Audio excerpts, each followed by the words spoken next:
Next discuss ചെയ്യാൻ പോകുന്നത് section 40. Section 40 section 40A1. Section 40 ആണ് ഇൻഅഡ്മിസിബിൾ ഡിഡക്ഷൻസ്. ഇൻഅഡ്മിസിബിൾ എന്ന് പറഞ്ഞാൽ അലവബിൾ, ഇൻഅഡ്മിസിബിൾ എന്ന് പറഞ്ഞാൽ നോട്ട് അലവബിൾ. താഴെ പറയുന്ന പേയ്മെൻറ്റുകളൊന്നും അല്ലെങ്കിൽ താഴെ പറയുന്ന സിറ്റുവേഷൻസിലൊന്നും നമുക്ക് എന്ത് കിട്ടില്ല, ഡിഡക്ഷൻസ് അലോ ചെയ്യൂല. എന്ന് പറഞ്ഞാൽ ഈ എക്സ്പെൻസുകളൊന്നും നമുക്ക് എന്ത് ചെയ്യാൻ പറ്റില്ല, PNL നമ്മുടെ ടാക്സിബിൾ PGBP കാണുന്ന സമയത്ത് നമുക്ക് എന്ത് ചെയ്യാൻ പറ്റില്ല, മൈനസ് ചെയ്യാൻ പറ്റില്ല. അതിലൊന്നാമത്തെ കേസാണ് സെക്ഷൻ 40A1. Section 40A1. അപ്പോൾ ഇതിൽ I want to tell you something regarding TDS, tax deducted at source. TDS എന്ന് പറഞ്ഞു കഴിഞ്ഞാൽ TDS പ്രൊവിഷൻസ് നമ്മൾ സെപ്പറേറ്റ് ആയിട്ട് അപ്കമിങ് 2-3 ഡേയ്സ് ലേറ്റർ നമ്മൾ ഡിസ്കസ് ചെയ്യുന്നുണ്ട്.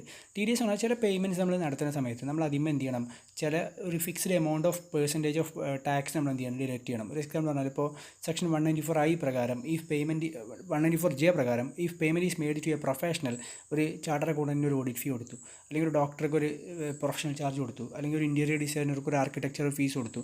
അങ്ങനെ കൊടുക്കുന്ന സമയത്ത് ഇൻ എ ഇയർ 30,000 മുകളിലാണ് അവർക്ക് കൊടുക്കുന്ന പേയ്മെൻറ്റ് എങ്കിൽ ആ പേയ്മെൻറ്റിന് 30% എന്ത് ചെയ്യണം, 30% അല്ല 10% നമ്മൾ എന്ത് ചെയ്യണം, ടാക്സ് കട്ട് ചെയ്യണം. അങ്ങനെ കട്ട് ചെയ്തിട്ട് ഗവൺമെൻറ്റിക്ക് ഡെപ്പോസിറ്റ് ചെയ്യേണ്ട എമൗണ്ടാണ് എന്ത്, TDS.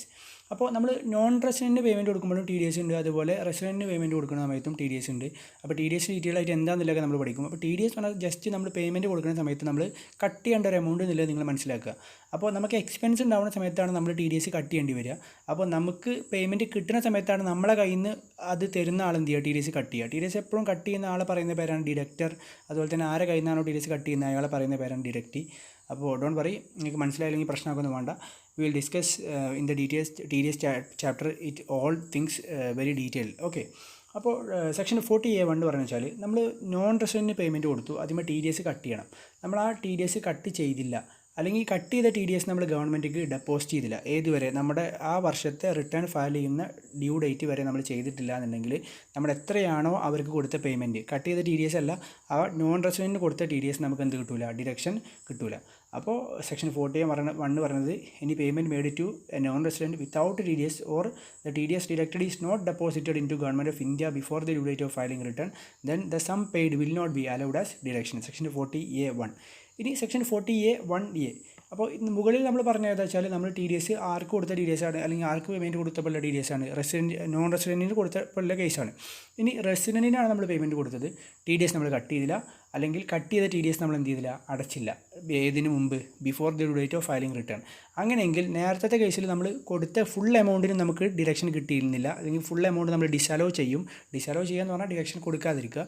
അപ്പോൾ ഇവിടെ അങ്ങനെയല്ല, എത്രയാണോ സം പെയ്ഡ് അതിൻ്റെ 30% നമുക്ക് എന്ത് കിട്ടുള്ളൂ, ഡിസലവൻസ് ഉണ്ടാവുള്ളൂ. അപ്പോൾ മുകളിലത്തെ കേസിൽ നമുക്ക് ഫുൾ എമൗണ്ടിനും ഡിഡക്ഷൻ കിട്ടില്ല, പക്ഷേ ഇവിടെ നമുക്ക് 30% നമുക്ക് എന്ത് കിട്ടാത്തുള്ളൂ, അല്ലെങ്കിൽ 30% എന്തുള്ളൂ, ഡിസലവൻസ് ഉള്ളൂ.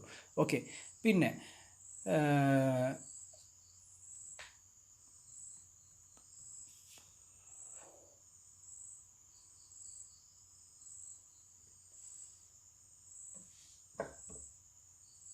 ഇനി നമ്മൾ ഈ വർഷം നമ്മൾ TDS കട്ട് ചെയ്തിട്ട് നമുക്ക് ഈ വർഷം ഡ്യൂ ഡേറ്റ് ഓഫ് ഫയലിംഗ് റിട്ടേണിൻ്റെ മുന്നേ നമുക്ക് എന്ത് ചെയ്യാൻ പറ്റിയില്ല, TDS ഡെപ്പോസിറ്റ് ചെയ്യാൻ പറ്റിയില്ല. പക്ഷേ നമ്മൾ പിന്നീട് നെക്സ്റ്റ് ഇയറിൽ നമ്മൾ ആ TDS ഡെപ്പോസിറ്റ് ചെയ്തു. അപ്പോൾ ഈ വർഷം നമുക്ക് ഡെപ്പോസിറ്റ് ചെയ്യാൻ പറ്റിയില്ലെങ്കിൽ, റെസിഡൻറ്റിൻ്റെ കേസിലാണെങ്കിൽ പേയ്മെൻറ്റ് റെസിഡൻറ്റാണ് നമ്മൾ നടത്തിയെങ്കിൽ സം പെയ്ഡിൻ്റെ 30% ഡിസലവൻസ് ഉണ്ടാവും, അതുപോലെ തന്നെ ഡിഡക്ഷൻ കിട്ടില്ല. അതുപോലെ തന്നെ നോൺ റെസിഡൻ്റാണ് പേയ്മെൻറ്റ് കൊടുത്തെങ്കിൽ 100% നമുക്ക് എന്ത് കിട്ടില്ല, ഡിഡക്ഷൻ കിട്ടില്ല. പക്ഷേ നമ്മൾ അത് അടുത്ത വർഷം നമ്മൾ ആ പേയ്മെൻറ്റ് കൊടുത്തു കഴിഞ്ഞാൽ നമുക്ക് കഴിഞ്ഞ വർഷം കിട്ടാത്ത ഡിഡക്ഷൻ നമ്മൾ ഏത് വർഷമാണ് നമ്മൾ ആ TDS അടച്ചത് ആ വർഷം നമുക്ക് എന്ത് കിട്ടും, ഡിഡക്ഷനായിട്ട് കിട്ടും. ഇനി എക്സെപ്ഷൻസ് ടു സെക്ഷൻ 40A1. ഇനി എന്താ വെച്ചാൽ നമ്മൾ ഒരു റെസിഡൻറ്റിന് നമ്മൾ എന്ത് ചെയ്തു, പേയ്മെൻറ്റ് കൊടുത്തു TDS കൊടുക്കാതെ. പക്ഷേ ആ റെസിഡൻറ്റ് നമ്മൾ ഫോർ എക്സാമ്പിൾ പറഞ്ഞാൽ മിസ്റ്റർ ബിക്ക് TDS പിടിക്കേണ്ട ഒരു പേയ്മെൻറ്റ് ആയിരുന്നു, TDS പിടിക്കാതെ ബി കൊടുത്തു. പക്ഷേ ബി എന്ത് ചെയ്തു വെച്ചാൽ ബീൻ്റെ റിട്ടേൺ ഓഫ് ഇൻകം ഫയൽ ചെയ്ത സമയത്ത് ബിക്ക് കൊടുത്ത സമയത്തുണ്ടായ ആ ഇൻകം അവൻ എന്ത് ചെയ്തു, അവൻ്റെ ബുക്കിൽ അക്കൗണ്ട് ചെയ്തു, അതിന്മേലെ ടാക്സ് കൊടുത്തു എന്നുള്ള ഒരു സർട്ടിഫിക്കറ്റ് ഒരു ചാർട്ടർ അക്കൗണ്ടിൻ്റെ കയ്യിൽ നിന്ന് എന്ത് ചെയ്തു, അവൻ എ കൊടുത്തു. അങ്ങനെയെങ്കിൽ നമുക്ക് പേയ്മെൻറ്റ് നടത്തിയപ്പോൾ ആണല്ലോ TDS പിടിക്കാത്തത്, അപ്പോൾ എക്ക് ശരിക്കും 30% നമ്മൾ ഡിസലവൻസ് വെക്കൂലേ. അങ്ങനെയാണെങ്കിൽ ഈ കണ്ടീഷൻസൊക്കെ സാറ്റിസ്ഫൈ ചെയ്യുകയാണെങ്കിൽ എന്ന് പറഞ്ഞാൽ ബി കൊടുത്തപ്പോൾ റെസിപ്പിയൻറ്റ് അത് ഇൻകമായിട്ട് കൺസിഡർ ചെയ്തിട്ട് അതിന്മേൽ ടാക്സ് കൊടുത്ത് റിട്ടേൺ ഫയൽ ചെയ്ത് സർട്ടിഫിക്കറ്റ് ചാർട്ടർ അക്കൗണ്ടിൻ്റെ കയ്യിൽ നിന്ന് ഈ കാര്യവുമായി ബന്ധപ്പെട്ട് നമുക്ക് കിട്ടിക്കഴിഞ്ഞാൽ അതിന് ഡിഡക്ഷൻ പ്രൊവൈഡ് ചെയ്യും, അല്ലാതെ ഡിസലവൻസ് ഉണ്ടാവില്ല എന്നാണ് പറഞ്ഞത്. നെക്സ്റ്റ് അതാണ് അപ്പോൾ TDSയുമായി ബന്ധപ്പെട്ട ഡിസലവൻസ്. ഇതുമായി 2 പ്രോബ്ലംസ് ഒക്കെ ഉണ്ട്, അത് നമ്മൾ ഡിസ്കസ് ചെയ്യണില്ല. അത് മാത്രമേ നമ്മൾ ഈ ചാപ്റ്ററിൽ ഡിസ്കസ് ചെയ്യാതെ ഒഴിവാക്കുന്ന പ്രോബ്ലംസ് ഉള്ളൂ. കാരണം അത് നമുക്ക് TDSൻ്റെ ചാപ്റ്ററും കൂടെ ഡിസ്കസ് ചെയ്ത് കഴിഞ്ഞാൽ U will get A full clarity. ഇനി സെക്ഷൻ 40A2 ബോറിംഗ് ആയിരിക്കും കാര്യങ്ങൾ എന്ന് പറഞ്ഞാൽ ഒക്കെ പറഞ്ഞു പോകേണ്ട കാര്യങ്ങളാണ്. ജസ്റ്റ് നിങ്ങൾ മനസ്സിലാക്കി റീഡ് ചെയ്ത് പോവുക. Any doubts you can call me or contact me. Then section 48 പറഞ്ഞാൽ വെച്ചാൽ some paid as income tax. നമ്മൾ ഇൻകം ടാക്സ് കൊടുക്കുമല്ലോ ബിസിനസ്സുമായി ബന്ധപ്പെട്ട്, അത് നമുക്ക് അലോ ചെയ്യില്ല എന്ന് പറഞ്ഞാൽ ബിസിനസ്സിൻ്റെ ഇൻകം ടാക്സ് കൊടുത്തത് എന്തല്ല, ഒരു അലോവബിൾ എക്സ്പെൻസ് അല്ല. ദെൻ സെക്ഷൻ 40A(2)(b) എന്ന് പറഞ്ഞാൽ ഒരു ഗവൺമെൻറ് ഡിപ്പാർട്ട്മെൻറ്റ് ഗവൺമെൻറ്റിലോട്ട് തന്നെ റോയാലിറ്റി ആയിട്ട് വല്ല പേയ്മെൻറ്റ് കൊടുത്തു കഴിഞ്ഞാൽ അത് എക്സ്പെൻസ് ആയിട്ട് അലോ ചെയ്യില്ല എന്നൊക്കെ പറയുന്നത്. പിന്നെ അതുപോലെ തന്നെ സാലറി കൊടുത്തു ഔട്ട്സൈഡ് ഇന്ത്യ നോൺ റെസിഡൻറ്റിന്, അതുമായി TDS പിടിച്ചിട്ടില്ലെങ്കിൽ അതിന് ഡിസലവൻസിലെ സെക്ഷനാണ് സെക്ഷൻ 40A(3). പിന്നെ നോൺ മോണിറ്ററി പെർക്വസിവിറ്റുമില്ല ഡിസലവൻസ്.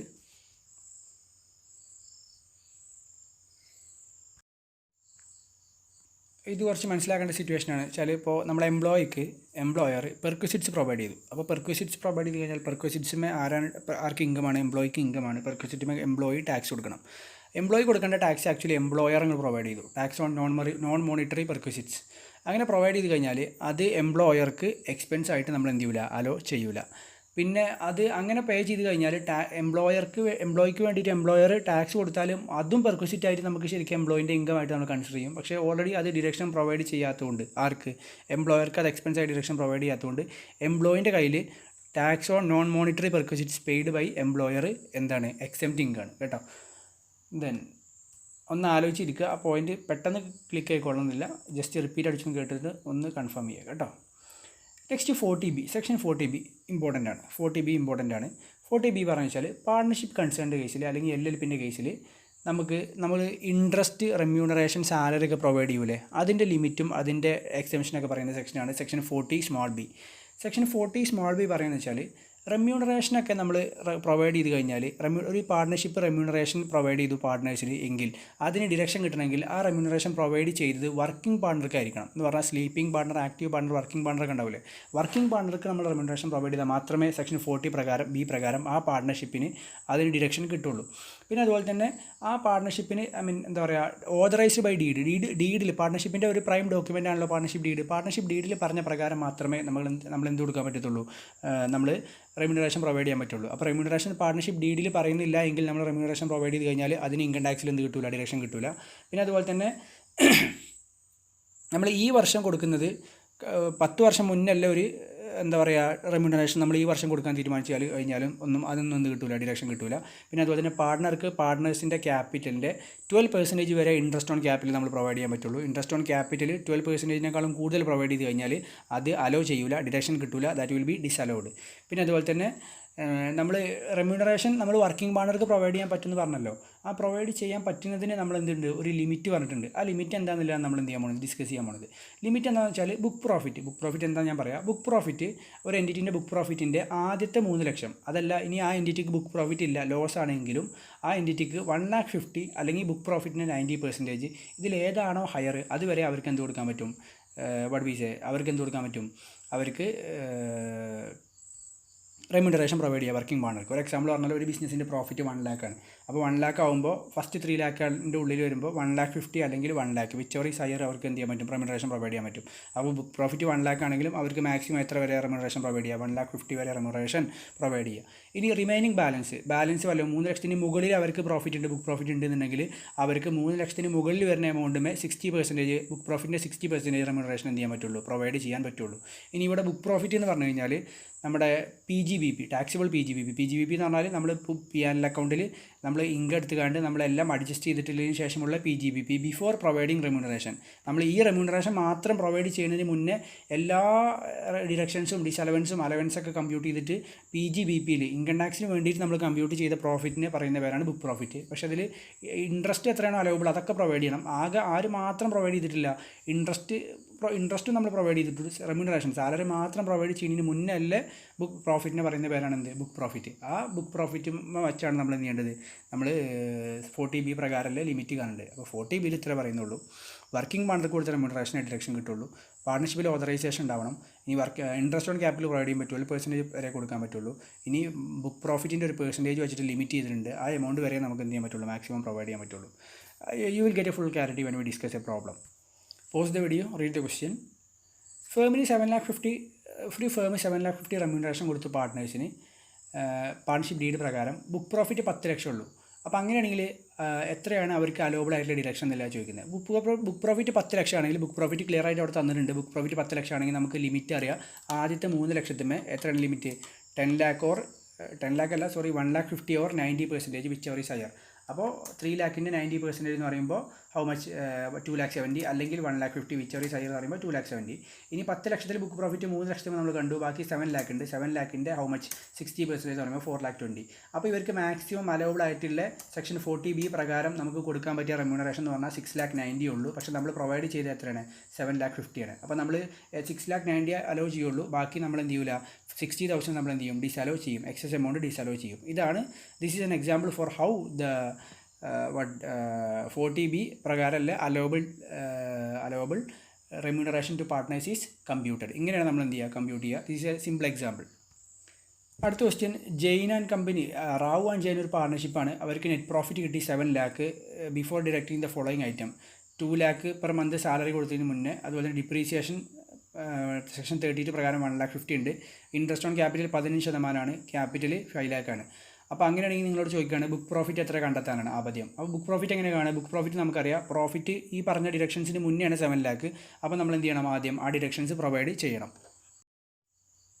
അപ്പോൾ ബുക്ക് പ്രോഫിറ്റ് എന്ന് പറഞ്ഞാൽ, as you all no, book profit എന്ന് പറഞ്ഞാൽ നമുക്കറിയാം PGBP ബിഫോർ റെമ്യൂണറേഷൻ. അപ്പോൾ PGBP കാണണമെങ്കിൽ 7 lakh റെമ്യൂണറേഷൻ സാലറി കുറക്കാൻ പറ്റില്ല, ഡിപ്രീസിയേഷൻ നമ്മൾ ലെസ് ചെയ്യണം. അപ്പോൾ 7 lakh മൈനസ് 1,50,000. പിന്നെ അതുപോലെ തന്നെ 5 lakh ആണ് നമ്മുടെ ഇൻട്രസ്റ്റ് ഓൺ ക്യാപിറ്റൽ. അപ്പോൾ നമ്മൾ എത്ര പെർസെൻറ്റേജ് നമുക്ക് അലോബിൾ ഇൻട്രസ്റ്റ് ഓൺ ക്യാപിറ്റൽ ഉള്ളൂ? 12% ഉള്ളൂ. അപ്പോൾ 5 lakhൻ്റെ 12% എന്ന് പറയുമ്പോൾ 60,000. അപ്പോൾ നമ്മുടെ ഈ 7 lakh നിന്നും നമ്മുടെ depreciation 1,50,000, allowable interest on capital 60,000 കുറച്ച് കഴിഞ്ഞിട്ടുള്ള 4,90,000 ആയിരിക്കും നമ്മുടെ ബുക്ക് പ്രോഫിറ്റ്. ഇനി അടുത്ത് ചോദിക്കുന്ന അലവബിൾ വർക്കിംഗ് പാർട്ണർ സാലറി 4,90,000 ആണ് നമ്മുടെ ബുക്ക് പ്രോഫിറ്റ് എങ്കിൽ നമുക്കറിയാം ലിമിറ്റ് നമ്മൾ ഓൾറെഡി ഡിസ്കസ് ചെയ്തിട്ടുണ്ട്. ലിമിറ്റ് എത്ര ഇടും? ഫസ്റ്റ് 3 lakh 2,70,000 ഉണ്ടാവും എന്ന് പറഞ്ഞാൽ 90% ഓർ 1,50,000 വിച്ച് ഈസ് ഹയർ. അപ്പോൾ 490 3 ലക്ഷം പോയി കഴിഞ്ഞാൽ ബാക്കി 1,90,000 ഉണ്ട്. 1,90,000 എത്ര പെർസെൻറ്റേജ്? 60%. അപ്പോൾ 1,14,000. അപ്പോൾ 1,14,000 2,70,000 മാക്സിമം അലവബിൾ എമൗണ്ട് അല്ലെങ്കിൽ മാക്സിമം അലവബിൾ റെമ്യൂണറേഷൻ എന്ന് പറഞ്ഞാൽ 3,84,000 ഉള്ളൂ. ഇവിടെ ആക്ച്വലി ഇവർ എത്ര റെമ്യൂണറേഷൻ കൊടുത്തിട്ടുണ്ട്? 20,000 ഇൻറ്റു 12 അല്ലേ? Each per payable to 2 working partners. 20,000 each to 2 working പാർട്ട്നേഴ്സാണ്. അപ്പോൾ ഇവർ കൊടുത്ത റെമ്യൂണറേഷൻ എന്ന് പറഞ്ഞാൽ 4,80,000 ആണ്. പക്ഷേ അലവബിൾ എത്ര ഉള്ളൂ? 3,84,000 ഉള്ളൂ. അപ്പോൾ ആ എക്സസ് എത്ര കൊടുത്തത്? ആ എമൗണ്ട് എന്ത് ചെയ്യും? നമ്മൾ ഡിസലോ ചെയ്യും. So that's about section 40B remuneration to partners. Easy കേസാണ്. ഇതിൽ ബുക്ക് പ്രോഫിറ്റ് എന്താണെന്ന് മാത്രം നിങ്ങൾ മനസ്സിലാക്കുക. ബുക്ക് പ്രോഫിറ്റ് ആണ് taxable PGBP before remuneration. Remuneration കാണുന്നതിന് മുന്നേ നമ്മൾ കണ്ട നെറ്റ് പ്രോഫിറ്റ് ഒന്നും അല്ല കേട്ടോ book profit, taxable PGBP before remuneration. അപ്പോൾ ഈ കേസിൽ നമ്മൾ ബുക്ക് പ്രോഫിറ്റ് കമ്പ്യൂട്ട് ചെയ്യുന്നതും നമ്മൾ ഡിസ്കസ് ചെയ്തു. ഇതിനപ്പുറം ഇനി ഇതിലൊന്നും പഠിക്കാനില്ല കേട്ടോ. Moving on, in case of AOP BOI section 40BA, AOPൻ്റെയും BOIൻ്റെയും കേസിൽ നമ്മൾ interest, salary, commission, bonus, remuneration AOPയിലോ BOയിലോ മെമ്പേഴ്സിന് കൊടുത്തു കഴിഞ്ഞാൽ അതിനൊന്നും എന്ത് കിട്ടില്ല? ഡിഡക്ഷൻ കിട്ടില്ല. Simple rule. AOP BOയിൻ്റെ കേസിൽ മെമ്പേഴ്സിന് നമ്മൾ വല്ല റിവാർഡ് പറഞ്ഞാൽ സാലറിയോ കമ്മീഷനോ ബോണസോ റെമ്യൂണറേഷനോ എന്ത് കൊടുത്താലും അതിനൊന്നും എന്ത് കിട്ടില്ല? അതൊന്നും അലോബിൾ ഡിഡക്ഷൻ അല്ല. കൊടുത്തു കഴിഞ്ഞാൽ അതിലൊക്കെ അതൊന്നും നമ്മൾ എന്ത് ചെയ്യില്ല? ഡിഡക്ഷനായിട്ട് അലോ ചെയ്യൂല. Next on section 40A. Section 40A simple case ഞാൻ പറഞ്ഞത് ഡീറ്റെയിൽ ആയിട്ടൊന്നും ഞാൻ സെക്ഷൻ പറയാൻ പോകുന്നില്ല. Let me give an example. അപ്പോൾ നിങ്ങളൊരു കൺസൾട്ടിങ് കമ്പനിയാണ്. നിങ്ങളെ കൺസൾട്ടിങ് കമ്പനിയിൽ ഒരു കൺസൾട്ടൻ്റായിട്ട് അല്ലെങ്കിൽ നിങ്ങളൊരു കമ്പനിയാണ്. നിങ്ങളുടെ കമ്പനിയിൽ ഒരു പെർട്ടിക്കുലർ അസൈൻമെൻറ്റ് ചെയ്യാൻ വേണ്ടിയിട്ട് ഒരു എഞ്ചിനീയർ ആയിട്ടുള്ള നിങ്ങളൊരു ബ്രദർ വന്നപ്പോൾ ബ്രദർ ആ ഒരു അസൈൻമെൻറ്റ് ചെയ്തു. നോർമലി ഈ അസൈൻമെൻറ്റ് ചെയ്യാൻ വേണ്ടിയിട്ട് നമ്മൾ ബിസിനസ്സുമായി ബന്ധപ്പെട്ട് നമ്മൾ സാധാരണ മാർക്കറ്റ് റേറ്റ് പ്രൊവൈഡ് ചെയ്യുക 50,000 ആണ് ഫീ നമ്മൾ ബ്രദറിന് പ്രൊവൈഡ് ചെയ്യുക. അല്ലെങ്കിൽ ആ ഒരു വർക്ക് ചെയ്ത ആൾക്ക് നമ്മൾ കൊടുക്കേണ്ട നോർമൽ റെമ്യൂണറേഷൻ എന്ന് പറഞ്ഞാൽ 50,000 ആണ്. നിങ്ങളിത് നിങ്ങളുടെ ബ്രദർ അല്ലേ എന്ന് കരുതി നിങ്ങൾ എന്ത് ചെയ്തു? 1 lakh അയാൾക്ക് റെമ്യൂണറേഷൻ കൊടുത്തു. അപ്പോൾ ഈ ഒരു കേസ് എന്താ വെച്ചാൽ നിങ്ങളുമായി റിലേറ്റഡ് ആയിട്ടുള്ള ഒരു പേഴ്സൺ വന്ന സമയത്ത് നിങ്ങൾ അൺറീസണബിൾ ആയിട്ടുള്ള എമൗണ്ട് നിങ്ങൾ എന്ത് ചെയ്തു? ബ്രദർക്ക് കൊടുത്തു. അപ്പോൾ 50 കൊടുക്കുന്ന സമയത്ത് നിങ്ങൾ 1 lakh കൊടുത്തു. അപ്പോൾ നിങ്ങൾ എത്രയാണ് ഇവിടെ അൺറീസണബിൾ ആയിട്ട് കൊടുത്തത്? 50,000 എക്സസ് കൊടുത്തു. ആ എക്സസ് കൊടുത്ത പേയ്മെൻറ്റിന് നിങ്ങൾക്ക് എന്ത് കിട്ടില്ല? ഡിഡക്ഷൻ കിട്ടില്ല. ദാറ്റ് വിൽ ബി ഡിസലൗഡ് എന്ന് പറയുന്ന സെക്ഷനാണ് സെക്ഷൻ 40A2. അപ്പോൾ ഇൻഡിവിജ്വലിൻ്റെ റിലേറ്റീവ് ആരൊക്കെയാണ്, അതർ ദാൻ ഇൻഡിവിജ്വലിൻ്റെ റിലേറ്റീവ് ആരൊക്കെ എന്നുള്ളതിൻ്റെ കേസൊക്കെ നിങ്ങളുടെ ക്ലിയർ ആയിട്ട് പറയുന്നുണ്ട്. അപ്പോൾ you can pause the video and you can understand who are these relatives. ഞാനത് ഡീറ്റെയിൽ ആയിട്ട് ഡിസ്കസ് ചെയ്യുന്നില്ല. അപ്പോൾ ഏതൊരു ക്വസ്റ്റ്യൻ നിങ്ങളോട് പറയുകയാണ് ഇപ്പോൾ ഒരു റിലേറ്റീവിന് അല്ലെങ്കിൽ ഇന്ന ആൾക്ക് പേയ്മെൻറ്റ് കൊടുത്തത് ഇത്രയാണ്, അതിന് നോർമൽ റേറ്റ് ഇത്രയാണെന്ന് പറഞ്ഞു കഴിഞ്ഞാൽ അതിൽ വല്ല എക്സസ് ഉണ്ടെങ്കിൽ ആ എക്സസ് നിങ്ങൾ എന്ത് ചെയ്യണം? ഡിസലോ ചെയ്യണം. അതിനെന്ത് കിട്ടത്തില്ല? ഡിഡക്ഷൻ കിട്ടത്തില്ല. പിന്നെ next one section 40A3 another വളരെ ഇമ്പോർട്ടൻ്റ് ആയിട്ടുള്ള സെക്ഷനാണ് സെക്ഷൻ 40A3. സെക്ഷൻ 40A3 പറഞ്ഞാൽ നമുക്കറിയാം നമ്മുടെ ഗവൺമെൻറ്റിൻ്റെ ഒരു ഇൻറ്റൻഷൻ എന്ന് പറഞ്ഞാൽ through all transactions cash through നടത്താനാണോ അതോ ഓൾ ട്രാൻസാക്ഷൻസ് ബാങ്ക് ത്രൂ നടത്താനാണോ നമ്മുടെ ഗവൺമെൻറ് അറ്റംപ്റ്റ് ചെയ്യുന്നത്, അല്ലെങ്കിൽ ഗവൺമെൻറ്റിന് ഇഷ്ടം അത് അൺഡൗട്ടഡ്ലി എല്ലാ ട്രാൻസാക്ഷൻസും ബാങ്ക് ത്രൂ നടത്താനാണ്. കാരണം ബാങ്ക് ത്രൂ നടത്തുന്ന സമയത്ത് ഈ ട്രാൻസാക്ഷൻസൊക്കെ അക്കൗണ്ടഡായി എന്ന് പറഞ്ഞാൽ നമ്മളെ ഗവൺമെൻറ്റിൻ്റെ കണക്കിൽ പെട്ടു. അപ്പോൾ അൺഅക്കൗണ്ടഡ് മണി, ബ്ലാക്ക് മണിയൊക്കെ ഒരു പരിധി വരെ ഗവൺമെൻറ് എന്ത് ചെയ്യാൻ പറ്റും, തടയാൻ പറ്റും. അങ്ങനെ അതുമായി ബന്ധപ്പെട്ട് ഇപ്പോൾ നമ്മുടെ ബിസിനസ്സുകളൊക്കെ എല്ലാം അവരുടെ പേയ്മെൻറ്റുകളൊക്കെ നടത്തുന്നത് ഫുള്ള് ക്യാഷിലാണ്, അതുപോലെ ഫുള്ള് പേയ്മെൻറ്റ് നടത്തുന്ന ഫുള്ള് റെസീപ്റ്റും ഫുള്ള് ക്യാഷിലാണ് എങ്കിൽ അവർക്ക് ആ ക്യാഷുമായി ബന്ധപ്പെട്ട് എന്ത് തിരിമറിവാണെങ്കിലും എന്ത് ഫ്രോഡ് കണക്ക് വേണമെങ്കിലും അവർക്ക് എന്ത് ചെയ്യാൻ പറ്റും. പക്ഷേ അത് ബാങ്ക് ത്രൂ ആണ് പേയ്മെൻറ്റ് പോകുന്നത്, അല്ലെങ്കിൽ ബാങ്ക് ത്രൂ ആണ് പേയ്മെൻറ്റ് വരുന്നതെങ്കിൽ ആ പേയ്മെൻറ്റും റെസീപ്റ്റും ഓൾറെഡി റെക്കോർഡറാണ്. അപ്പോൾ ഇനി അതിലെന്ത് ചെയ്യാൻ പറ്റത്തില്ല, വലിയ രീതിയിൽ ഫ്രോഡ് കളിക്കാൻ പറ്റില്ല. അപ്പോൾ അതുകൊണ്ട് തന്നെ നമ്മുടെ ക്യാഷ് ട്രാൻസാക്ഷനുമായി ബന്ധപ്പെട്ട് ഏറ്റവും കൂടുതൽ ലോക്ക് ചെയ്യുന്ന ഒരു പ്രൊവിഷനാണ് സെക്ഷൻ 40A3. നാളെ നിങ്ങളൊരു ആർട്ടിക് ഷിപ്പിനൊക്കെ പോകുന്ന സമയത്ത്, അല്ലെങ്കിൽ നാളെ നിങ്ങളൊരു ചാർട്ടർ അക്കൗണ്ടൻ്റൊക്കെ ആവുന്ന സമയത്ത് നിങ്ങൾക്ക് ഏറ്റവും കൂടുതൽ വർക്ക് കോൺട്രിബ്യൂട്ട് ചെയ്യുന്ന അല്ലെങ്കിൽ ഒരു കൺസിസ്റ്റൻറ്റ് ഹെഡേക്ക് ആവാൻ പോകുന്ന സെക്ഷനാണ് സെക്ഷൻ 40A3. പ്രാക്ടിക്കൽ റെലവൻസിൽ huge and very huge importance ഉള്ള ഒരു സെക്ഷനാണ് സെക്ഷൻ 40A3. സെക്ഷൻ 40A3 പറയുന്നത് സിമ്പിളായിട്ട് ഇത്രേ ഉള്ളൂ. ഒരാൾക്ക് ബിസിനസ്സുമായി ബന്ധപ്പെട്ട ഒരാൾക്ക് നമ്മുടെ ബിസിനസ് ഇപ്പോൾ നമ്മൾ PGBP എന്ന് പറയുമ്പോൾ നമ്മൾ സാലറി ഉള്ള ആളെ കേസല്ലല്ലോ പറഞ്ഞത്, ബിസിനസ് ചെയ്യുന്ന അല്ലെങ്കിൽ പ്രൊഫഷൻ ചെയ്യുന്ന ആളുടെ കേസല്ലേ. ഓക്കെ, അപ്പോൾ ബിസിനസ് ഓർ പ്രൊഫഷൻ ചെയ്യുന്ന ഒരാൾക്ക് ഒരു എക്സ്പെൻഡിച്ചർ നടത്തി, അസറ്റ് വാങ്ങുന്ന സമയത്ത് more than 10,000 account payee check draft ECS അല്ലാതെ ചെയ്ത് കഴിഞ്ഞാൽ അത് ആക്ച്വൽ കോസ്റ്റിൽ ആഡ് ചെയ്യൂല, ഡിപ്രീസിയേഷൻ കിട്ടില്ല എന്നൊക്കെ നമ്മൾ ഓൾറെഡി ഘോരം പ്രസംഗിച്ചാണ്. ഓക്കെ, അപ്പോൾ ഇനി ഇത്രേ പറയാനുള്ളൂ. ഒരാൾ നമ്മുടെ ബിസിനസ് ചെയ്യുന്ന ഒരു അസസി എക്സ്പെൻഡിച്ചർ ഇൻക്വയറി ചെയ്തു, ഏത് വഴിയുടെ ഏത് രീതിയിലല്ലാതെ അക്കൗണ്ട് പേ ചെക്കോ അക്കൗണ്ട് പേ ഡ്രാഫ്റ്റോ അല്ലെങ്കിൽ ECS അല്ലെങ്കിൽ പ്രിസ്ക്രൈബ്ഡ് ഇലക്ട്രോണിക് മോഡോ അല്ലാതെ 10,000-ൽ കൂടുതൽ എക്സ്പെൻഡിച്ചർ എന്ത് ചെയ്തു, ഒരു ദിവസം ഇൻക്വയറി ചെയ്തു. അല്ലെങ്കിൽ സിംഗിൾ പേഴ്സൺ സിംഗിൾ ഡേ ഒരാൾക്ക് കൊടുത്തു. അങ്ങനെ കൊടുത്താൽ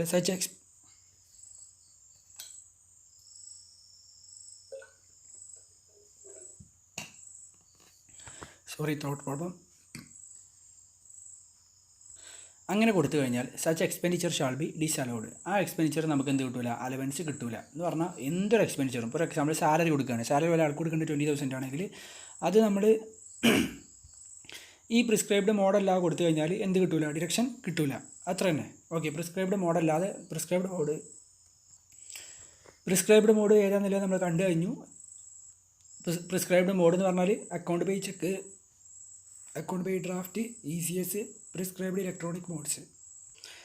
അപ്പോൾ ഈ പ്രിസ്ക്രൈബ്ഡ് മോഡിലല്ലാതെ നമ്മൾ ഏത് രീതിയിൽ പേയ്മെൻറ്റ് നടത്തി കഴിഞ്ഞാലും നമുക്ക് ഡിഡക്ഷൻ കിട്ടില്ല, ദാറ്റ് വിൽ ബി ഡിസലൗഡ്.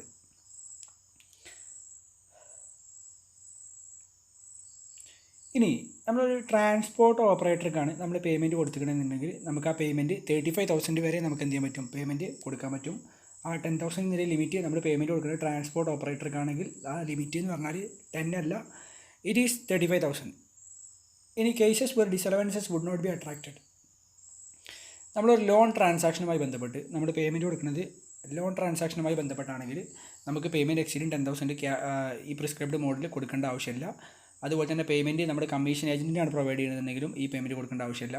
ഇനി റൂൾ 6DD ഒരുപാട് കേസസ് പറയുന്നുണ്ട്. ആ കേസിലൊക്കെ നമുക്ക് എന്ത് ചെയ്യാൻ പറ്റുമെന്ന് വെച്ച് കഴിഞ്ഞാൽ പേയ്മെൻറ്റ് എക്സീഡിങ് 10,000 നമുക്ക് ഏത് മോഡിൽ വേണമെങ്കിലും ചെയ്യുക. എന്ന് പറഞ്ഞാൽ നമ്മൾ ഈ പറഞ്ഞ പോലെ പ്രിസ്ക്രൈബ്ഡ് ആയിട്ടുള്ള ഈ 4 മോഡിലല്ലാത്ത ഏത് മോഡിലും ചെയ്യുക. അതിന് ഫസ്റ്റ് എക്സാമ്പിളാണ് പേയ്മെൻറ്റ് നമ്മൾ RBIക്കോ SBIക്കോ കോപ്പറേറ്റീവ് ബാങ്കിനോ എന്ന് പറഞ്ഞാൽ ബാങ്കിക്കോ LICക്കോ ആണ് നമ്മൾ പേയ്മെൻറ്റ് കൊടുക്കണമെങ്കിൽ നമുക്ക് ഈ റെസ്ട്രിക്ഷൻ ഇല്ല. നമുക്ക് മോർ ദാൻ 10,000 ഏത് രീതിയിലും കൊടുക്കുക, പ്രിസ്ക്രൈബ്ഡ് മോഡിൽ കൊടുക്കേണ്ട ആവശ്യമില്ല.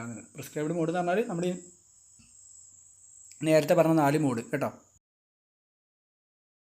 അതുപോലെ നമ്മൾ ഗവൺമെൻറ്റിക്കാണ് പേയ്മെൻറ്റ് കൊടുക്കണമെന്നുണ്ടെങ്കിൽ കണ്ടീഷനൊന്നുമില്ല. ഇപ്പോൾ റൂൾ 6DD പറഞ്ഞ ഈ കാര്യങ്ങളൊക്കെ ആക്ച്വലി എക്സെപ്റ്റഡ് കേസാണ്. എക്സെപ്റ്റഡ് കേസ് പറഞ്ഞാൽ ഈ കേസിൽ നമുക്ക് എങ്ങനെ വേണമെങ്കിലും എന്ത് ചെയ്യാം, നമുക്ക് പേയ്മെൻറ്റ് കൊടുക്കാം. നമുക്ക് ആ ഒരു നമുക്ക് 10,000 എക്സീഡിങ് പേയ്മെൻറ്റ് വരുന്നത് പ്രിസ്ക്രൈബ്ഡ് മോഡിൽ തന്നെ കൊടുക്കണമെന്നില്ല. അപ്പോൾ ഈ കേസിൽ നമ്മൾ പ്രിസ്ക്രൈബ്ഡ് മോഡല്ലാതെ ക്യാഷ് ആയിട്ടോ അല്ലെങ്കിൽ ബെയറർ ചെക്കായിട്ടൊക്കെ കൊടുത്തു കഴിഞ്ഞാൽ നമുക്ക് ഡിഡക്ഷൻ കിട്ടും, ഡിസലവൻസ് ഒന്നും ഉണ്ടാവില്ല. അതുപോലെ നെക്സ്റ്റ് ആണ് ബുക്ക് അഡ്ജസ്റ്റ്മെൻറ്റ് ആണ് സിമ്പിൾ കേസ്. Bക്ക് ഒരു 20,000 കൊടുക്കാണ്ട് BAക്ക് 20,000 കൊടുക്കാണ്ട്. അപ്പോൾ അവർ അങ്ങോട്ട് മ്യൂച്വലി സെറ്റിൽ ചെയ്തു. ശരിക്കും ആക്ച്വലി പൈസ കൊടുക്കാതെ അവർ സമാസമം എന്ന് പറഞ്ഞിട്ട് എന്ത് ചെയ്തു, അങ്ങ് പോയി. അങ്ങനെ സെറ്റിൽ ചെയ്യുന്ന പറയുന്ന പേരാണ് ബുക്ക് അഡ്ജസ്റ്റ്മെൻറ്റ്. അപ്പോൾ ആക്ച്വലി അവിടെ ഒരു പേയ്മെൻറ്റ് പോകുന്നില്ല. അപ്പോൾ ആ കേസിലും നമുക്ക് പ്രശ്നമൊന്നുമില്ല. അതുപോലെ അഗ്രികൾച്ചർ പ്രൊഡ്യൂസോ അങ്ങനെ ഫിഷ് ആൻഡ് അഗ്രികൾച്ചർ പ്രൊഡക്റ്റോ ഹോർട്ടിക്കൾച്ചർ അപ്പിക്കൾച്ചർ പ്രൊഡക്ട്സോ അങ്ങനെ ഈ പ്രൊഡക്ഷനൊക്കെ വേണ്ടിയിട്ടുള്ള പേയ്മെൻറ്റുകൾ കൊടുക്കുകയാണെങ്കിലും അല്ലെങ്കിൽ ഇതൊക്കെ നമ്മൾ ഫാർമേഴ്സിനെ കൊടുക്കുന്ന ഗ്രൗണ്ട് ലെവലിൽ അപ്പോൾ അവരടുത്തൊക്കെ കൊണ്ടുപോയി ചെക്കൊക്കെ കൊണ്ട് കൊടുത്താൽ വിവരറിയും, അവരെടുത്ത് എറിയും. ഓക്കെ, അപ്പോൾ ആ രീതിയിൽ ഇവർക്കൊക്കെയാണ് പേയ്മെൻറ്റ് കൊടുക്കണമെങ്കിൽ പ്രശ്നമല്ല. അപ്പോൾ ഈ ബാക്കി ഇതുപോലെ തന്നെ വേറെ ഇമ്പോർട്ടൻ്റ് ആയിട്ട് കേസുകളുണ്ട്. ഒരു എംപ്ലോയി റിട്ടയർ ആയി പോകുന്ന സമയത്ത് അവന് ചെക്ക് കൊടുത്ത് കരയിപ്പിക്കാൻ നിൽക്കരുത്. അവന് റിട്ടയർമെൻറ്റ് ബെനിഫിറ്റ് 50,000 രൂപ വരെ നമുക്ക് എന്ത് ചെയ്യാൻ പറ്റും, നമുക്ക് ക്യാഷ് ആയിട്ടോ മറ്റേത് രീതിയിലും വേണമെങ്കിൽ കൊടുക്കുക. അതിന് മുകളിലെ പൈസ നമുക്ക് പ്രിസ്ക്രൈബ്ഡ് മോഡിൽ തന്നെ എന്ത് ചെയ്യണം, കൊടുക്കണം. അതുപോലെ കണ്ടിന്യൂസ് ആയിട്ട് 15 ദിവസത്തിൽ കൂടുതൽ നമ്മൾ റെഗുലർ ബിസിനസ് ഓപ്പറേഷൻ്റെ സ്പേസിലല്ലാതെ വേറൊരു ഡെപ്യൂട്ടേഷനിൽ അയക്കുന്ന ഒരു എംപ്ലോയിക്ക് നമ്മൾ അയാളെ എക്സ്പെൻസൊക്കെ മീറ്റ് ചെയ്യാൻ വേണ്ടിയിട്ട് പേയ്മെൻറ്റ് കൊടുത്തു, ആ കേസിലും കൊടുക്കാൻ പറ്റും. അതുപോലെ തന്നെ പേയ്മെൻറ്റ് നമ്മൾ മണി ലോണ്ടർ, മണി ചേഞ്ചർ എന്ന് പറഞ്ഞാൽ മണി ഡീലർ, നമ്മുടെ UA എക്സ്ചേഞ്ച് അങ്ങനത്തെ ടീമൊക്കെ ഉണ്ടല്ലോ, അവർക്ക് നമ്മൾ ക്യാഷ് മാറ്റി കിട്ടാൻ വേണ്ടിയിട്ട് നമ്മൾ പേയ്മെൻറ്റ് കൊടുത്തു കഴിഞ്ഞാൽ അതൊക്കെ ഈ കേസിൽ നമുക്ക് എന്ത് കിട്ടും, നമുക്ക് പ്രിസ്ക്രൈബ്ഡ് മോഡിൽ കൊടുക്കണ്ട. അപ്പോൾ സെക്ഷൻ 40A(3) ഇത്രേ പറയുന്നുള്ളൂ. ഒരു എക്സ്പെൻസുമായി ബന്ധപ്പെട്ട് നമ്മൾ more than 10,000 single person single day payment നടത്തുന്നുണ്ടെങ്കിൽ ഈ 4 പ്രിസ്ക്രൈബ്ഡ് മോഡിലേ ചെയ്യാൻ പറ്റുള്ളൂ. പിന്നെ ട്രാൻസ്പോർട്ട് ഓപ്പറേറ്റർക്കാണ് പേയ്മെൻറ്റ് കൊടുക്കുന്നത് 35,000 വരെ കൊടുക്കുക. ഇതല്ലാതെ റൂൾ 6DDയിൽ കുറച്ച് എക്സെപ്ഷൻസ് പറയുന്നുണ്ട്. ആ എക്സെപ്ഷൻ കേസിലും നമുക്ക് ഈ പ്രിസ്ക്രൈബ്ഡ് മോഡിൽ തന്നെ കൊടുക്കണമെന്നില്ല. അല്ലാത്ത ഏത് കേസിലും നമ്മൾ ഈ 4 മോഡിലല്ലാതെ നമ്മൾ പേയ്മെൻറ്റ് കൊടുത്തു കഴിഞ്ഞാൽ അതൊക്കെ എന്ത് ചെയ്യും, ഡിസലോ ചെയ്യും എന്ന് പറഞ്ഞാൽ ഡിഡക്ഷൻ കിട്ടൂല. അപ്പോൾ നിങ്ങൾക്ക് വലിയൊരു PGBP പ്രോബ്ലത്തിൽ PAN അക്കൗണ്ടൊക്കെ തന്നു കഴിഞ്ഞിട്ട് പറയും ആ എക്സ്പെൻസ് ഇങ്ങനെ ക്യാഷ് ആയിട്ടാണ് കേട്ടോ കൊടുത്തതെന്ന് പറഞ്ഞാൽ ഒന്നും നോക്കണ്ട, അത് ഡിസലോ ചെയ്യുക, അതിന് ഡിഡക്ഷനായിട്ട് എന്ത് ചെയ്യരുത്, പ്രൊവൈഡ് ചെയ്യരുത്. പിന്നെ സെക്ഷൻ 41 ഉണ്ട്, ഡീംഡ് പ്രോഫിറ്റ് അത്ര പ്രോബ്ലം ഏരിയയിൽ അത്ര ഇമ്പോർട്ടൻ്റ് ഏരിയ ഒന്നുമല്ല, ജസ്റ്റ് റീഡ് ആൻഡ് അണ്ടർസ്റ്റാൻഡ്, ഞാനത് ഡീറ്റെയിൽ ആയിട്ട് പറയുന്നില്ല. ഇനി another important section 43B. Section 43B എന്ന് പറഞ്ഞാൽ നമുക്കറിയാം, നമുക്ക് PGBP ആണെങ്കിലും അല്ലെങ്കിൽ IFOs ആണെങ്കിലും നമുക്ക് ക്യാഷ് ഓർ മെർക്കൻഡൈൽ സിസ്റ്റത്തിൽ നമുക്ക് ബുക്സ് മെയിൻറ്റെയിൻ ചെയ്യാനുള്ള ഫ്രീഡം ഇൻകം ടാക്സ് തരുന്നുണ്ട്. അപ്പോൾ നമ്മൾ നോർമലി എല്ലാ ബിസിനസ്സും നമ്മൾ അവരുടെ ബുക്സ് ഓഫ് അക്കൗണ്ട്സൊക്കെ മെയിൻറ്റെയിൻ ചെയ്യുക ആക്രുവൽ ബേസിലാണ്. ആക്രുവൽ ബേസിസ് എന്ന് പറഞ്ഞാൽ അവർ ഡ്യൂ ചെയ്യുമ്പോൾ തന്നെ അവരെന്ത് ചെയ്യും, എക്സ്പെൻസും ഇൻകൊക്കെ റെക്കോർഡ് ചെയ്യും. പിന്നെ പേയ്മെൻറ്റ് നടത്തുന്ന സമയത്ത് ആക്ച്വലി പേയ്മെൻറ്റ് അങ്ങനെ പോകും, അങ്ങനെയാണ് ഉണ്ടാവുക. അപ്പോൾ എക്സാമ്പിൾ പറഞ്ഞാൽ അപ്പോൾ ഇൻട്രസ്റ്റ് ഡ്യൂ ആയാൽ തന്നെ നമ്മൾ ഇൻട്രസ്റ്റ് എക്സ്പെൻസ് ആയിട്ട് റെക്കോർഡ് ചെയ്യും. പിന്നെ നമ്മൾ പേയ്മെൻറ്റ് കൊടുക്കുന്ന സമയത്ത് നമ്മൾ എന്ത് ചെയ്യും, ആ ലോണിന് എമൗണ്ട് ലെസ് ചെയ്യും. ഇതാണ് ആക്ച്വലി നടക്കുന്ന കേസ്. പക്ഷേ ചില എക്സ്പെൻസുകളുണ്ട്. സെക്ഷൻ 43Bയിൽ പറയുന്ന ചില എക്സ്പെൻസസ് ഉണ്ട്, ഇമ്പോർട്ടൻ്റ് ആണ് ഈ സെക്ഷൻ. ഈ എക്സ്പെൻസുകൾ നമ്മൾ ആക്ച്വലി പേ ചെയ്താൽ മാത്രമേ, എന്ന് പറഞ്ഞാൽ ഡ്യൂ ആക്കിയാൽ, ഫോർ എക്സാമ്പിൾ പറഞ്ഞാൽ ഈ വർഷം നമ്മൾ 12 മാസത്തെ ഇൻട്രസ്റ്റിൻ്റെ ഡ്യൂ എൻട്രി അക്കൗണ്ട്സിൽ റെക്കോർഡ് ചെയ്തു. പക്ഷേ നമ്മൾ 10 മാസത്തെ ഇൻട്രസ്റ്റേ നമ്മൾ എന്ത് ചെയ്തിട്ടുള്ളൂ, കൊടുത്തിട്ടുള്ളൂ. അങ്ങനെയെങ്കിൽ സെക്ഷൻ 43B പറയുന്നത് ചില എക്സ്പെൻഡിച്ചേഴ്സിന് നമ്മൾ ഡിഡക്ഷൻ പ്രൊവൈഡ് ചെയ്യണമെങ്കിൽ നമ്മളത് ആക്ച്വലി പേ ചെയ്യണം. എന്ന് വെച്ചാൽ ഡ്യൂ ആക്കിയാൽ പോരാ, പേ ചെയ്താൽ മാത്രമേ എന്ത് കിട്ടുള്ളൂ, ഡിഡക്ഷൻ കിട്ടുള്ളൂ. ആ ഒരു ഐറ്റത്തിൽ വരുന്ന ഐറ്റമാണ് നമ്മളെ ഇൻട്രസ്റ്റ്. അപ്പോൾ ഇൻട്രസ്റ്റ് ആ ഒരു ഐറ്റത്തിൽ വരുന്ന ഐറ്റം ആയതുകൊണ്ട് തന്നെ ഇൻട്രസ്റ്റ് പേ ചെയ്താൽ മാത്രമേ നമുക്ക് ഡിഡക്ഷൻ കിട്ടുള്ളൂ. അല്ലാതെ ഡ്യൂ ആക്കി വെച്ചാൽ നമുക്ക് എന്ത് കിട്ടില്ല, ഡിഡക്ഷൻ കിട്ടില്ല.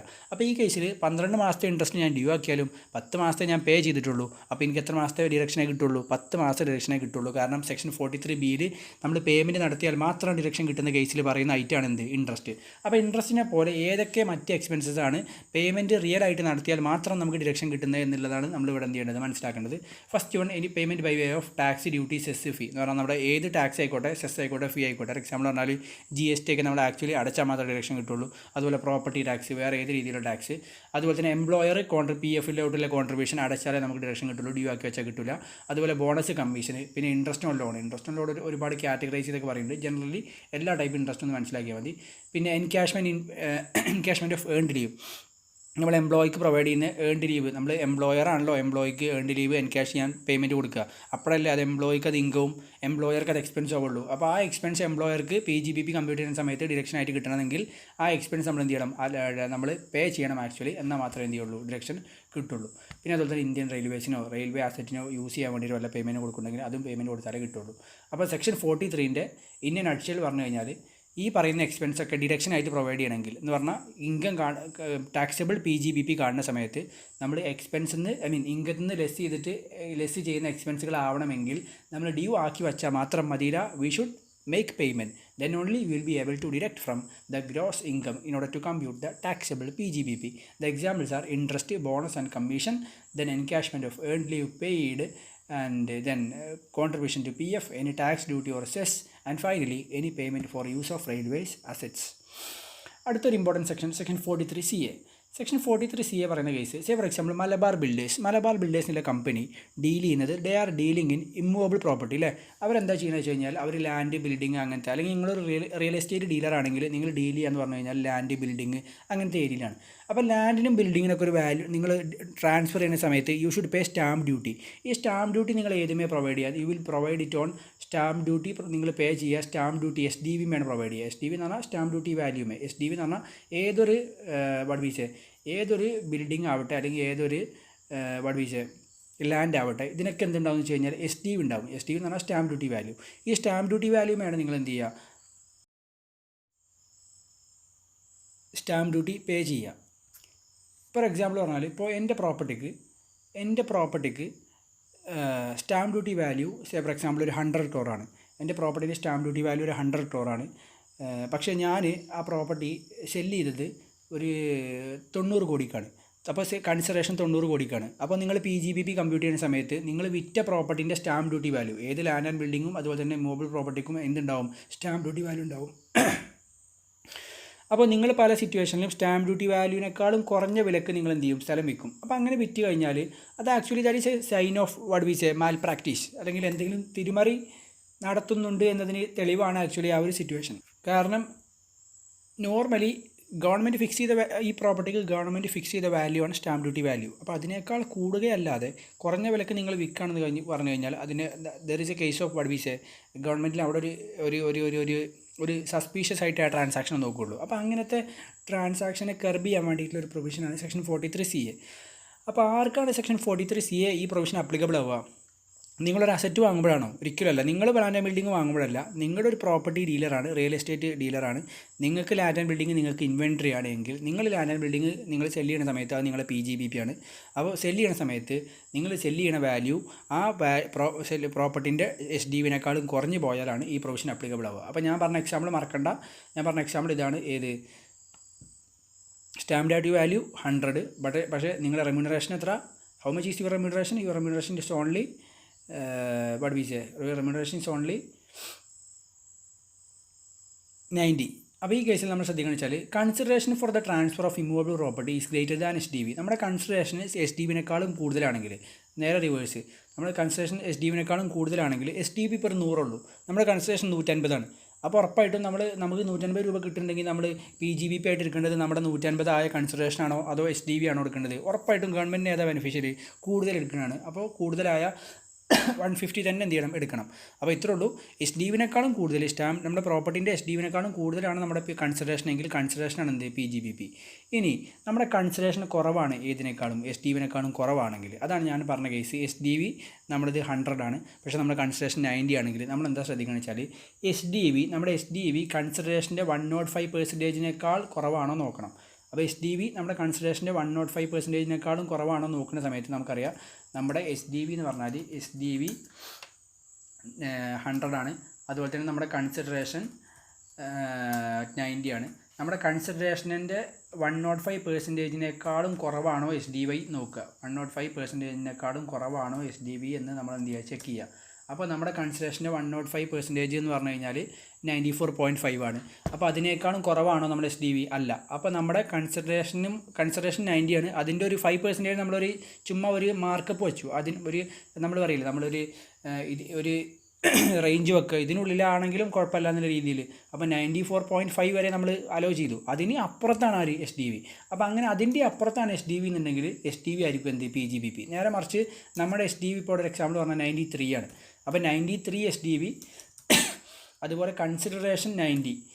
അപ്പോൾ ഈ കേസിൽ ഇപ്പോൾ എന്താ വരുന്നത് വെച്ചാൽ കൺസിഡറേഷനേക്കാളും കൂടുതലാണ് SDV. അപ്പോൾ നമ്മൾ ഈ കേസ് അപ്ലൈ ചെയ്യുക. കേസ് എന്താ അപ്ലൈ ചെയ്യേണ്ടത്? 105% ഓഫ് കൺസിഡറേഷൻ. 105% ഓഫ് കൺസിഡറേഷൻ എന്ന് പറയുമ്പോൾ 94.5. അപ്പോൾ അതിനുള്ളിലാണ് നമ്മൾ SDV. അപ്പോൾ നമ്മുടെ കൺസിഡറേഷനേക്കാളും 5% താഴെയാണ് നമ്മൾ എന്ത്, SDV. അപ്പോൾ നമ്മൾ എന്ത് ചെയ്യേണ്ട, നമ്മൾ SDV എന്ത് ചെയ്യാൻ നിൽക്കേണ്ട, കൺസിഡറേഷനായിട്ട് എടുക്കേണ്ട. നമ്മൾ ഏതിനെ കൺസിഡറേഷൻ SDV നമ്മൾ PGBP എടുക്കേണ്ട. നമ്മൾ PGBP ആരെടുത്താൽ മതി, 90 എടുത്താൽ മതി. അപ്പോൾ ഇത്രയുള്ള കേസ്. SDV കൂടി പോവാണ് കൺസിഡറേഷനേക്കാളും എങ്കിൽ കൺസിഡറേഷൻ്റെ 105% എടുക്കുക. ആ 105%-ൻ്റെ ഉള്ളിലാണ് നമ്മുടെ SDV എങ്കിൽ കൺസിഡറേഷൻ തന്നെ ഫുൾ PGBP ആയിട്ട് എടുക്കുക.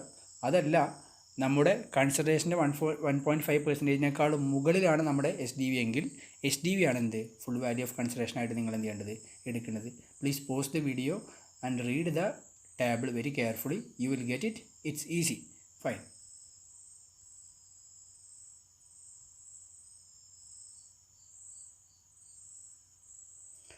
So that's all about section 43 CA applicable ആവുന്നത് ശ്രദ്ധിക്കുക. വൺസ് അഗൈൻ നമ്മുടെ പ്രോപ്പർട്ടി ഡീലേഴ്സിനാണ്. കാരണം നമ്മുടെ immovable property stock in trade ആയിട്ട് കൺസിഡർ ചെയ്യുന്ന അസസീസിന് മാത്രമാണ് സെക്ഷൻ 43 CA എന്താ വരിക, അപ്ലിക്കബിൾ ആയിട്ട് വരിക. അപ്പോൾ അപ്ലിക്കബിൾ ആയിട്ട് വരുമ്പോൾ അവർ ഓരോ പ്രോപ്പർട്ടീസ് ട്രാൻസ്ഫർ ചെയ്യുമ്പോഴും അതിൻ്റെ SDVUവിനെക്കാളും കുറഞ്ഞ വിലക്ക് അവർ ട്രാൻസ്ഫർ ചെയ്യുമ്പോൾ അവർ പിടിക്കാനുള്ള ഒരു സെക്ഷനാണ് ആക്ച്വലി എന്ത് സെക്ഷൻ 43 CA. ഇതേ സെക്ഷൻ്റെ ആപ്ലിക്കേഷൻ നമുക്ക് ക്യാപിറ്റൽ ഗെയിനിലും അതുപോലെ തന്നെ IFOസിലും വരുന്നുണ്ട്. അപ്പോൾ ആ സമയത്ത് you should be very careful. Then next നമ്മൾ ഡിസ്കസ് ചെയ്യാൻ പോകുന്ന സെക്ഷനാണ് കമ്പൽസറി മെയിൻ്റനൻസ് ഓഫ് അക്കൗണ്ട്സ്. നമ്മുടെ ഇൻകം ടാക്സ് നമ്മൾ ഫോളോ ചെയ്യുന്നത് നമ്മൾ സെൽഫ് അസസ്മെൻ്റ് ആണ്. ഇൻകം ടാക്സ് ആണെങ്കിൽ നമ്മുടെ GST ഒക്കെ ആണെങ്കിൽ സെൽഫ് അസസ്മെൻറ്റ് എന്ന് പറഞ്ഞു കഴിഞ്ഞാൽ നമ്മുടെ ഓരോ അസസീസും നമ്മുടെ അസസീസിൻ്റെ ടാക്സബിൾ ഇൻകം കമ്പ്യൂട്ട് ചെയ്തിട്ട് അസസീസാണ് ടാക്സ് അടക്കേണ്ടത്. അല്ലാതെ ഇൻകം ടാക്സ് ഡിപ്പാർട്ട്മെൻറ്റ് വന്ന് നിങ്ങളെ കൊണ്ട് ടാക്സ് അടപ്പിക്കല്ല. അപ്പോൾ ഇങ്ങനെ ടാക്സ് അടക്കുന്ന സമയത്ത് നമുക്കൊരു ഇഷ്യൂ എന്ന് പറഞ്ഞു കഴിഞ്ഞാൽ പല ഹെഡ്സ് ഇൻകം അസസീസ് ഉണ്ടാവും. അതിൽ ഏറ്റവും കൂടുതൽ ബുദ്ധിമുട്ടുള്ള ഹെഡ്സ് ഓഫ് ഇൻകം എന്ന് പറഞ്ഞാൽ PGBP ആണ്. കാരണം PGBPയിലായിരിക്കും ഒരുപാട് അസസീസിനും ഇൻകം ഹെഡ് PGBP ആയിരിക്കും. സാലറി, ഹൗസ് പ്രോപ്പർട്ടി, അതുപോലെ തന്നെ ക്യാപിറ്റൽ ഗെയിൻ, IFOസ് ഒന്നും അത്ര കോംപ്ലക്സ് അല്ല. പക്ഷേ PGBPയിൽ ആയിരക്കണക്കിന് കോടിക്കണക്കിന് ഇവിടെ ഗവൺമെൻറ്റിന് ഏറ്റവും കൂടുതൽ ടാക്സ് കൊടുക്കുന്നത് ബിസിനസ് പീപ്പിളാണ്. അപ്പോൾ PGBP ഹെഡായിരിക്കും ഏറ്റവും കൂടുതൽ കോംപ്ലക്സ് ആയിട്ടുള്ള ഹെഡ് എന്നുള്ള കാര്യം നമുക്ക് അൺഡൗട്ടഡ്ലി പറയാൻ പറ്റും. അങ്ങനെ നമ്മൾ പറയുന്ന സമയത്ത് the thing that you need to understand is that നമ്മൾ പ്രോപ്പറായിട്ട് നമ്മുടെ റെസിപ്റ്റിനും അതുപോലെ തന്നെ എക്സ്പെൻഡിച്ചറിനും ഒക്കെ proper books of accounts maintain ചെയ്യേണ്ടത് ഓരോ അസസീസിൻ്റെ റെസ്പോൺസിബിലിറ്റിയാണ്. അങ്ങനെ assessee books of accounts maintain ചെയ്യുന്നുണ്ടെങ്കിൽ മാത്രമേ അസസീസിന് കറക്റ്റ് ടാക്സബിൾ PGBP കണ്ടിട്ട് ആ എമൗണ്ടുമേ എന്ത് ചെയ്യാൻ പറ്റത്തുള്ളൂ, അവർക്ക് ടാക്സ് അടക്കാൻ പറ്റത്തുള്ളൂ. അപ്പോൾ അങ്ങനെ ഓരോ അസസീസും ഏതൊക്കെ ബുക്സാണ് മെയിൻറ്റെയിൻ ചെയ്യേണ്ടത്, ആരൊക്കെയാണ് ബുക്സ് മെയിൻറ്റെയിൻ ചെയ്യേണ്ടത്, ഇത് നിർബന്ധമായിട്ടും ബുക്സ് മെയിൻറ്റെയിൻ ചെയ്യേണ്ടത് എന്ന് പറയുന്ന സെക്ഷനാണ് actually section 44AA section 44AA compulsory maintenance of accounts. അപ്പോൾ ഓരോ അസസീസിനും ഏത് അസസീസിനാണ് നമ്മൾ എപ്പോഴാണ് ബുക്സ് ഓഫ് അക്കൗണ്ട്സ് ഒക്കെ മെയിൻറ്റെയിൻ ചെയ്ത് നെസസറി ആയിട്ട് വരിക, സാലറിയോ ക്യാപിറ്റൽ ഗെയിനൊക്കെ ഉണ്ടാവുമ്പോഴാണോ? ഒരിക്കലല്ല. ഏത് ഇൻകം ഉണ്ടാവുമ്പോഴാണ് ബുക്സ് ഓഫ് അക്കൗണ്ട്സ് മെയിൻറ്റെയിൻ ചെയ്ത് മാൻഡേറ്ററി ആയിട്ട് വരിക. PGBP ഇൻകം ഉണ്ടാവുമ്പോഴാണ് ബുക്സ് ഓഫ് അക്കൗണ്ട്സ് മെയിൻറ്റെയിൻ ചെയ്ത് എന്തായിട്ട് വരിക, മാൻഡേറ്ററി ആയിട്ട് വരിക. അപ്പോൾ അതിൽ ഓരോ അസസീസിനും ക്ലാസിഫിക്കേഷൻ പറയുന്നുണ്ട്, അവരെപ്പോഴാണ് ബുക്സ് മെയിൻറ്റെയിൻ ചെയ്യേണ്ടതെന്ന് പറയുന്നുണ്ട്. നമുക്ക് ഒന്ന് ഫാസ്റ്റായിട്ട് കവറപ്പ് ചെയ്ത് പോവാം. You can pause the video and read the table നമ്മൾ ക്ലിയർ ആയിട്ട് പറഞ്ഞിട്ടുണ്ട്. You can copy this table also നമ്മൾ സിമ്പിളായിട്ട് പ്രസൻറ്റ് ചെയ്തിട്ടുണ്ട് കേട്ടോ. അപ്പോൾ സ്പെസിഫൈഡ് പ്രൊഫഷനിലാണെങ്കിൽ സ്പെസിഫൈഡ് പ്രൊഫഷൻ എന്ന് പറഞ്ഞാൽ ഇൻകം ടാക്സ് സ്പെസിഫൈ ചെയ്ത കുറച്ച് പ്രൊഫഷണൽസ് ഉണ്ട്. ഏത് വെച്ചാൽ നമ്മളൊക്കെ പെടും. ചാർട്ടർ അക്കൗണ്ടൻസ്, അതുപോലെ തന്നെ ആർക്കിടെക്റ്റ്, അതുപോലെ പ്രൊഫഷൻ ഓഫ് അക്കൗണ്ടൻസി ആണ് നമ്മൾ കേട്ടോ. പിന്നെ technical consultancy, engineers, film production teams, ഇങ്ങനത്തെ കുറച്ച് ഇൻകം ടാക്സ് സ്പെസിഫൈ ചെയ്തെന്ന് പറഞ്ഞാൽ ഒരുവിധം പ്രൊഫഷണൽസൊക്കെ സ്പെസിഫൈഡ് പ്രൊഫഷണൽസ് തന്നെയാണ് നമുക്കറിയാവുന്ന. ഫിലിം ആർട്ടിസ്റ്റുകൾ, അതുപോലെ CAs ഇവരൊക്കെ തന്നെ. അപ്പോൾ സ്പെസിഫൈഡ് പ്രൊഫഷണലിൻ്റെ കേസിൽ രണ്ട് ടൈപ്പ് പ്രൊഫഷൻ ഉണ്ടാവും. എക്സിസ്റ്റിംഗ് പ്രൊഫഷൻ ഉണ്ടാവും, അതുപോലെ തന്നെ ന്യൂലി സെറ്റപ്പ് പ്രൊഫഷൻ ഉണ്ടാവും. അപ്പോൾ എക്സിസ്റ്റിംഗ് പ്രൊഫഷൻ ആണെങ്കിൽ അവരുടെ ഗ്രോസ് റെസിപ്റ്റ് എന്ന് പറഞ്ഞാൽ ടോട്ടൽ കളക്ഷൻ ആണോ അതോ പ്രോഫിറ്റ് ആണോ, സെയിൽസ് ആണോ അതോ പ്രോഫിറ്റ് ആണോ, ഇറ്റ് ഈസ് സെയിൽസ് അല്ലെങ്കിൽ ഗ്രോസ് റെസിപ്റ്റ്. ഗ്രോസ് കളക്ഷൻ 1,50,000 എന്ത് ചെയ്യുന്നുണ്ട്, എക്സീഡ് ചെയ്തു. എപ്പോഴാണ് എക്സീഡ് ചെയ്തത്? കഴിഞ്ഞ 3 വർഷങ്ങളിലും 1,50,000 അവരുടെ ഗ്രോസ് റെസിപ്റ്റ് കൂടുന്നുണ്ടെങ്കിലാണ് എക്സിസ്റ്റിംഗ് പ്രൊഫഷനിലെ ഏത് പ്രൊഫഷനിലെ സ്പെസിഫൈഡ് പ്രൊഫഷനിലെ ആൾ കമ്പൽസറി ആയിട്ട് ബുക്സ് ഓഫ് അക്കൗണ്ട്സ് എന്ത് ചെയ്യേണ്ടത്, മെയിൻറ്റെയിൻ ചെയ്യേണ്ടത്. ഇനി പുതുതായിട്ട് പ്രൊഫഷൻ സ്റ്റാർട്ട് ചെയ്യുന്ന ഒരാൾ, ഇപ്പോൾ നിങ്ങൾ നാളെ പാസ്സൊക്കെ ആയിട്ട് ദൈവാനുഗ്രഹത്താൽ നിങ്ങൾ എന്ത് ചെയ്യണം, പുതിയൊരു ഓഫീസൊക്കെ സ്റ്റാർട്ട് ചെയ്യുകയാണെങ്കിൽ നിങ്ങൾ പുതുതായിട്ട് പ്രൊഫഷൻ സ്റ്റാർട്ട് ചെയ്യാണ്. അങ്ങനെയെങ്കിൽ നിങ്ങളുടെ ഗ്രോസ് റെസിപ്റ്റ് 1,50,000 കൂടുമെന്ന് നിങ്ങൾക്ക് തോന്നുകയാണെങ്കിൽ, ലൈക്ലി ടു എക്സീഡ് ആണെങ്കിൽ മാത്രം നിങ്ങൾ എന്ത് ചെയ്താൽ മതി, ബുക്സ് ഓഫ് അക്കൗണ്ട്സ് മെയിൻറ്റെയിൻ ചെയ്താൽ മതി. അപ്പോൾ സ്പെസിഫൈഡ് പ്രൊഫഷൻ്റെ കേസിലാണ് നമ്മൾ ഡിസ്കസ് ചെയ്തത്. ഇനി individual HUF carrying own business or profession, നമ്മൾ മേലെ പറഞ്ഞ പോലെ സ്പെസിഫൈഡ് പ്രൊഫഷനിലല്ലാത്ത ഇൻഡിവിജ്വൽ HUF ബിസിനസ്സോ പ്രൊഫഷനോ ചെയ്യുന്ന ആളുകളാണെങ്കിൽ, എക്സിസ്റ്റിംഗ് ബിസിനസ് ആണെങ്കിൽ അവരുടെ ഇൻകം എന്ന് പറഞ്ഞാൽ പ്രോഫിറ്റ് ആണ് കേട്ടോ. ഇൻകം എക്സീഡ് ചെയ്യുന്നുണ്ട് എത്ര, ഇതിനേക്കാളും കൂടുതൽ 2,50,000 കൂടുതലുണ്ട്. അല്ലെങ്കിൽ അവരുടെ ഗ്രോസ് റെസിപ്റ്റ് അല്ലെങ്കിൽ അവരുടെ സെയിൽസ് എത്ര എക്സീഡ് ചെയ്യുന്നുണ്ട്, 25 lakhs എക്സീഡ് ചെയ്യുന്നുണ്ട്. ഇനി one of the 3 immediately proceeding previous year accounting year. അപ്പോൾ നേരത്തെ പറഞ്ഞത് നമ്മൾ 3 വർഷം കണ്ടിന്യൂസ് ആയിട്ട് 1,50,000 ഇൻകം കൂടെന്നാണ് പറഞ്ഞത്. പക്ഷേ ഇവിടെ അങ്ങനെയല്ല. ഇവിടെ 2 ലിമിറ്റ് ഉണ്ട്. ഇൻകത്തിൻ്റെ ലിമിറ്റ് 2,50,000, അതുപോലെ റെസിപ്റ്റിൻ്റെ ലിമിറ്റ് എത്ര, 25 lakhs. അത് ബ്രേക്ക് ചെയ്യണം എപ്പോൾ, ഇനി one of the 3 immediately proceeding accounting year. ഏതെങ്കിലും 3 പ്രൊസീഡിങ് അക്കൗണ്ടിങ് ഇയറിൽ ഏതെങ്കിലും ഒരു വർഷം ഇത് രണ്ടും ഇതിലേതെങ്കിലും ഒന്ന് ബ്രേക്ക് ചെയ്ത് കഴിഞ്ഞാൽ അവരെന്ത് ചെയ്യണം, ബുക്സ് ഓഫ് അക്കൗണ്ട്സ് കമ്പൽസറി ആയിട്ട് മെയിൻറ്റെയിൻ ചെയ്യണം. അതല്ല ഇനി പുതിയതായിട്ട് സെറ്റപ്പ് ചെയ്ത ബിസിനസ് ഓഫ് പ്രൊഫഷനാണ് ഇൻഡിവിജ്വലോ HUFൻ്റെ എങ്കിൽ ഇൻകം 2,50,000 തന്നെ, അതുപോലെ തന്നെ സെയിൽസ് ഗ്രോസ് റെസിപ്റ്റ് എത്ര, 25 lakhs തന്നെ. That likely to exceed during the previous year. നമ്മുടെ ഇയറിൽ അത് കൂടാൻ സാധ്യത ഉണ്ടെങ്കിൽ, അപ്പോൾ ന്യൂ ബിസിനസ് ആണെങ്കിൽ എപ്പോഴും സാധ്യത ഉണ്ടെങ്കിൽ എന്ത് ചെയ്യുക, മെയിൻറ്റെയിൻ ചെയ്യുക. അതല്ല എക്സിസ്റ്റിംഗ് ബിസിനസ് ആണെങ്കിൽ പഴയ ഇയർ നോക്കിയിട്ട് എന്ത് ചെയ്യുക, മെയിൻറ്റെയിൻ ചെയ്യുക. പഴയ ഇയർ നോക്കുമ്പോൾ സ്പെസിഫൈഡ് പ്രൊഫഷനിൽ പഴയ 3 വർഷങ്ങളിൽ 3 വർഷം സാറ്റിസ്ഫൈ ചെയ്യണം. അതല്ല ഇൻഡിവിജ്വൽ അച്ചീവ്മെൻറ്റ് കേസിൽ 3 വർഷം സാറ്റിസ്ഫൈ ചെയ്യേണ്ട, ഏതെങ്കിലും 3 വർഷത്തിൽ ഏതെങ്കിലും 1 വർഷം സാറ്റിസ്ഫൈ ചെയ്താൽ മതി കേട്ടോ. There lies a difference. ഇനി ഇൻഡിവിജ്വൽ HUF അല്ലാത്ത പേഴ്സൺസ് ഏതാണ്? ഇൻഡിവിജ്വൽ HUF അല്ലാത്ത പേഴ്സൺസ് നമ്മൾ പേഴ്സൺ സെക്ഷൻ 231 ഒന്നാമത്തെ ക്ലാസ്സിലൊക്കെ പഠിച്ച് ഓർമ്മല്ലേ? AOP, BOI, company, local authority, AJP എന്നൊക്കെ പറഞ്ഞിട്ട്. ഓക്കെ, അവർ എക്സിസ്റ്റിംഗ് ബിസിനസ് ആണെന്നുണ്ടെങ്കിൽ അവരുടെ ഇൻകം കേട്ടോ 1,20,000 ആണ്. അല്ലെങ്കിൽ total sales or total turn over gross receipt. അപ്പോൾ നമ്മളിപ്പോൾ പറഞ്ഞ കേസിൽ ഇൻഡിവിജ്വലി HUFന് സ്പെസിഫൈഡ് ബിസിനസ്സിന് മാത്രമേ ഇൻകത്തിൻ്റെ പോയിന്റ് ഓഫ് വ്യൂവിൽ ലിമിറ്റ് ഉള്ളൂ. ബാക്കിയുള്ള എല്ലാവർക്കും രണ്ട് ലിമിറ്റ് ഉണ്ട്. ഏതൊക്കെ? ഒന്ന് ഇൻകം ലിമിറ്റ് പറഞ്ഞാൽ പ്രോഫിറ്റ് ലിമിറ്റ്, ഒന്ന് ഗ്രോസ് റെസിപ്റ്റ് അല്ലെങ്കിൽ സെയിൽസ് ലിമിറ്റ്. ഓക്കെ, അപ്പോൾ ഇവിടെ ഇൻകം 1,20,000 അല്ലെങ്കിൽ എന്താ പറയുക, നമ്മുടെ gross receipt 10 lakh in any of the 3 immediately proceeding accounting year. ഇവിടെ എനി ഓഫ് ദ ആണ് കേട്ടോ. ഏതുപോലെ നമ്മൾ തൊട്ട് മുന്നത്തെ പോലെ, അല്ലാതെ സ്പെസിഫൈഡ് ബിസിനസ്സിൻ്റെ പോലെ all 3 yearsലല്ല. ഇനി പുതിയ ബിസിനസ് ആണെങ്കിൽ ഇതേ ലിമിറ്റ് തന്നെ ലൈക്ലി ടു എക്സീഡ് ആണെങ്കിലും എന്ത് ചെയ്യുക, ബുക്സ് ഓഫ് അക്കൗണ്ട്സ് മെയിൻറ്റെയിൻ ചെയ്യുക. അപ്പോൾ ബുക്സ് മെയിൻറ്റെയിൻ ചെയ്യുന്നത് വളരെ സിമ്പിളായിട്ട് പറഞ്ഞാൽ 3 കാറ്റഗറി. ഒന്ന് സ്പെസിഫൈഡ് പ്രൊഫഷൻ ഇത്രേ ഉള്ളൂ. ഇൻകത്തിൻ്റെ ലിമിറ്റാണ് 1,50,000 ഇൻകം കൂടുകയാണ്.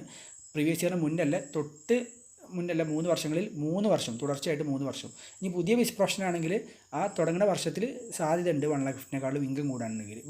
ഇവിടുത്തെ പ്രത്യേകത എന്ന് പറഞ്ഞാൽ ഇൻകം മാത്രമുള്ള ലിമിറ്റ് പറഞ്ഞത് 1,50,000 ആണത്.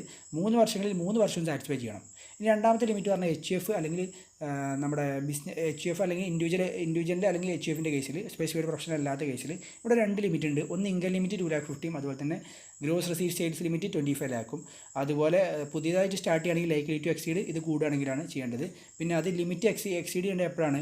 പ്രീവിയസ് ഇയറിന് മുന്നല്ല 3 വർഷങ്ങളിൽ ഏതെങ്കിലും ഒന്ന്. Okay, any one of the ആണ് ഇമ്പോർട്ടൻറ്റ് കേട്ടോ, ഏതെങ്കിലും ഒരു വർഷം. ഇനി ഇവിടെ പേഴ്സൺ അതർ ദാൻ ഇൻഡിവിജ്വൽ HUFൻ്റെ കേസിലും ലിമിറ്റ് 2 ഉണ്ട്. ഒന്ന് ഇൻകം ലിമിറ്റും ഒന്ന് ഗ്രോസ് റെസിപ്റ്റ് ലിമിറ്റും. Income limit 1,20,000, gross receipt limit 10 lakh. ഇതും പഴയ പോലെ തന്നെ പ്രീവിയസ് ഇയറിന് മുന്നല്ല 3 വർഷങ്ങളിൽ ഏതെങ്കിലും ഒരു വർഷം എന്ത് ചെയ്താൽ മതി, സാറ്റിസ്ഫൈ ചെയ്താൽ മതി. അല്ലാതെ എല്ലാ വർഷവും കൂടെ എന്ത് ചെയ്യേണ്ട, സാറ്റിസ്ഫൈ ചെയ്യേണ്ട. ഇനി ഇതിൻ്റെ താഴെ കുറച്ച് സിറ്റുവേഷൻസും കൂടെ പറയുന്നുണ്ട്. നമ്മൾ 44A പറഞ്ഞതിനേക്കാളും അല്ലെങ്കിൽ 44AD4 പ്രകാരം എന്നൊക്കെ അതൊക്കെ റെസ്പെക്റ്റീവ് സെക്ഷൻസ് പറഞ്ഞ സമയത്ത് ഞാൻ എന്ത് ചെയ്യാം പറയാം. ഇനി അപ്പോൾ നമ്മൾ കമ്പൽസറി ആയിട്ട് ഇവരൊക്കെ ബുക്സ് മെയിൻറ്റെയിൻ ചെയ്യണമെന്നില്ല നമ്മൾ പറഞ്ഞല്ലോ. ഏതൊക്കെ ബുക്സാണ് ഇവർ മെയിൻറ്റെയിൻ ചെയ്യേണ്ടതെന്നുള്ളതാണ് അടുത്ത് നമ്മൾ മനസ്സിലാക്കേണ്ടത്. ക്യാഷ് ബുക്ക്, ജേണൽ, ആ സാധനമൊക്കെ ഇവിടെ ഓൾറെഡി പറയുന്നുണ്ട്. അത് നോക്കുക. പിന്നെ അതുപോലെ തന്നെ മെഡിക്കൽ പ്രൊഫഷനിലാണെങ്കിൽ ഡോക്ടറാണെങ്കിൽ അവർ എക്സ്ട്രാ 2 ബുക്കും കൂടെ മെയിൻറ്റെയിൻ ചെയ്യണം. ഡെയിലി കേസ് രജിസ്റ്റർ, അതുപോലെ തന്നെ മെഡിക്കൽ ഇൻവെൻട്രി രജിസ്റ്റർ, ആ ഒരു കാര്യം കൂടെ നിങ്ങളുടെ മൈൻഡിൽ വേണം. ഇനി ഇവിടെ ഒരു വിനോദ് പേഴ്സണാണ് ഫിലിം ആർട്ടിസ്റ്റായിട്ട് ബിസിനസ് ക്യാരി ചെയ്യുന്ന അല്ലെങ്കിൽ പ്രൊഫഷൻ ക്യാരി ചെയ്യുന്ന ഒരാളാണ്. അപ്പോൾ ഫിലിം ആർട്ടിസ്റ്റായിട്ട് പ്രൊഫഷൻ ചെയ്യുന്ന ആളെന്ന് പറഞ്ഞാൽ നമുക്കറിയാം സ്പെസിഫൈഡ് പ്രൊഫഷനിലാണ്.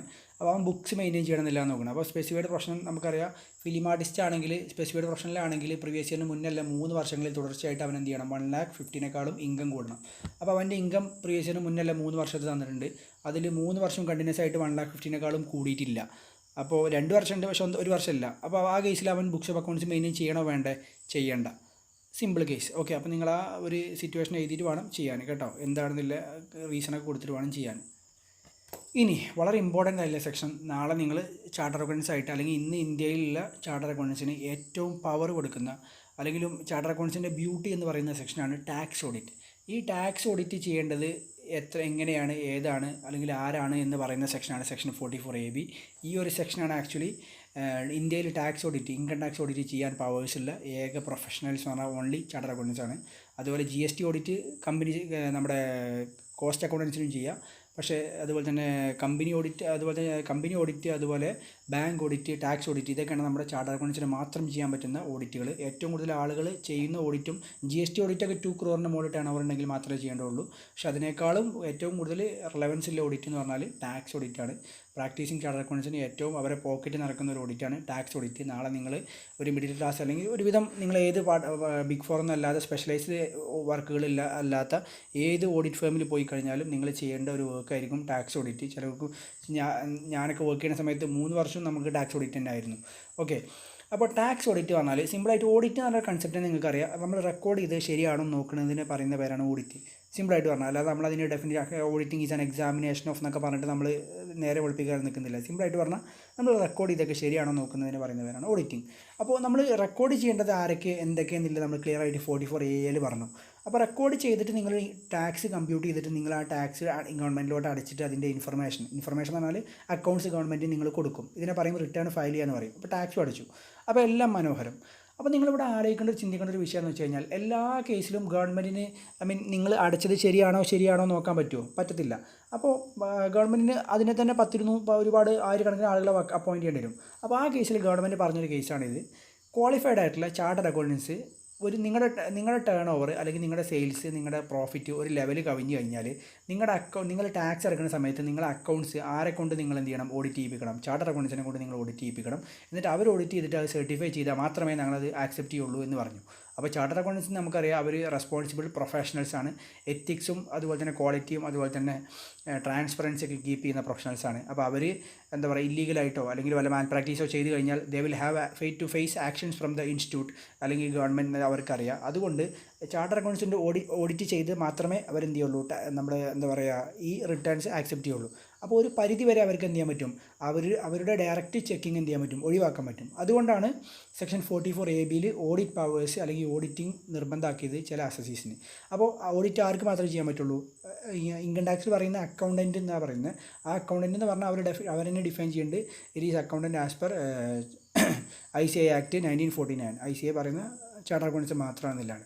അപ്പോൾ ആരൊക്കെയാണ് ഇൻകം ടാക്സ് ഓഡിറ്റ് ചെയ്യേണ്ടതെന്നില്ലാണ് നമ്മൾ എന്ത് ചെയ്യാൻ പോകുന്നത്, ഡിസ്കസ് ചെയ്യാൻ പോകുന്നത്. അതിലൊന്നാമത്തെ കാറ്റഗറി, ഒരു ബിസിനസ് ചെയ്യുന്ന പേഴ്സൺ ആണെങ്കിൽ സെയിൽസ് അല്ലെങ്കിൽ ടേൺ ഓവർ ഗ്രോസ് റെസിപ്റ്റ് നമ്മുടെ പ്രീവിയസ് ഇയറിൽ 1 crore കൂടി, അല്ലെങ്കിൽ നമ്മൾ പ്രൊഫഷനാണ് ചെയ്യണമെന്നുണ്ടെങ്കിൽ 50 lakhs കൂടി.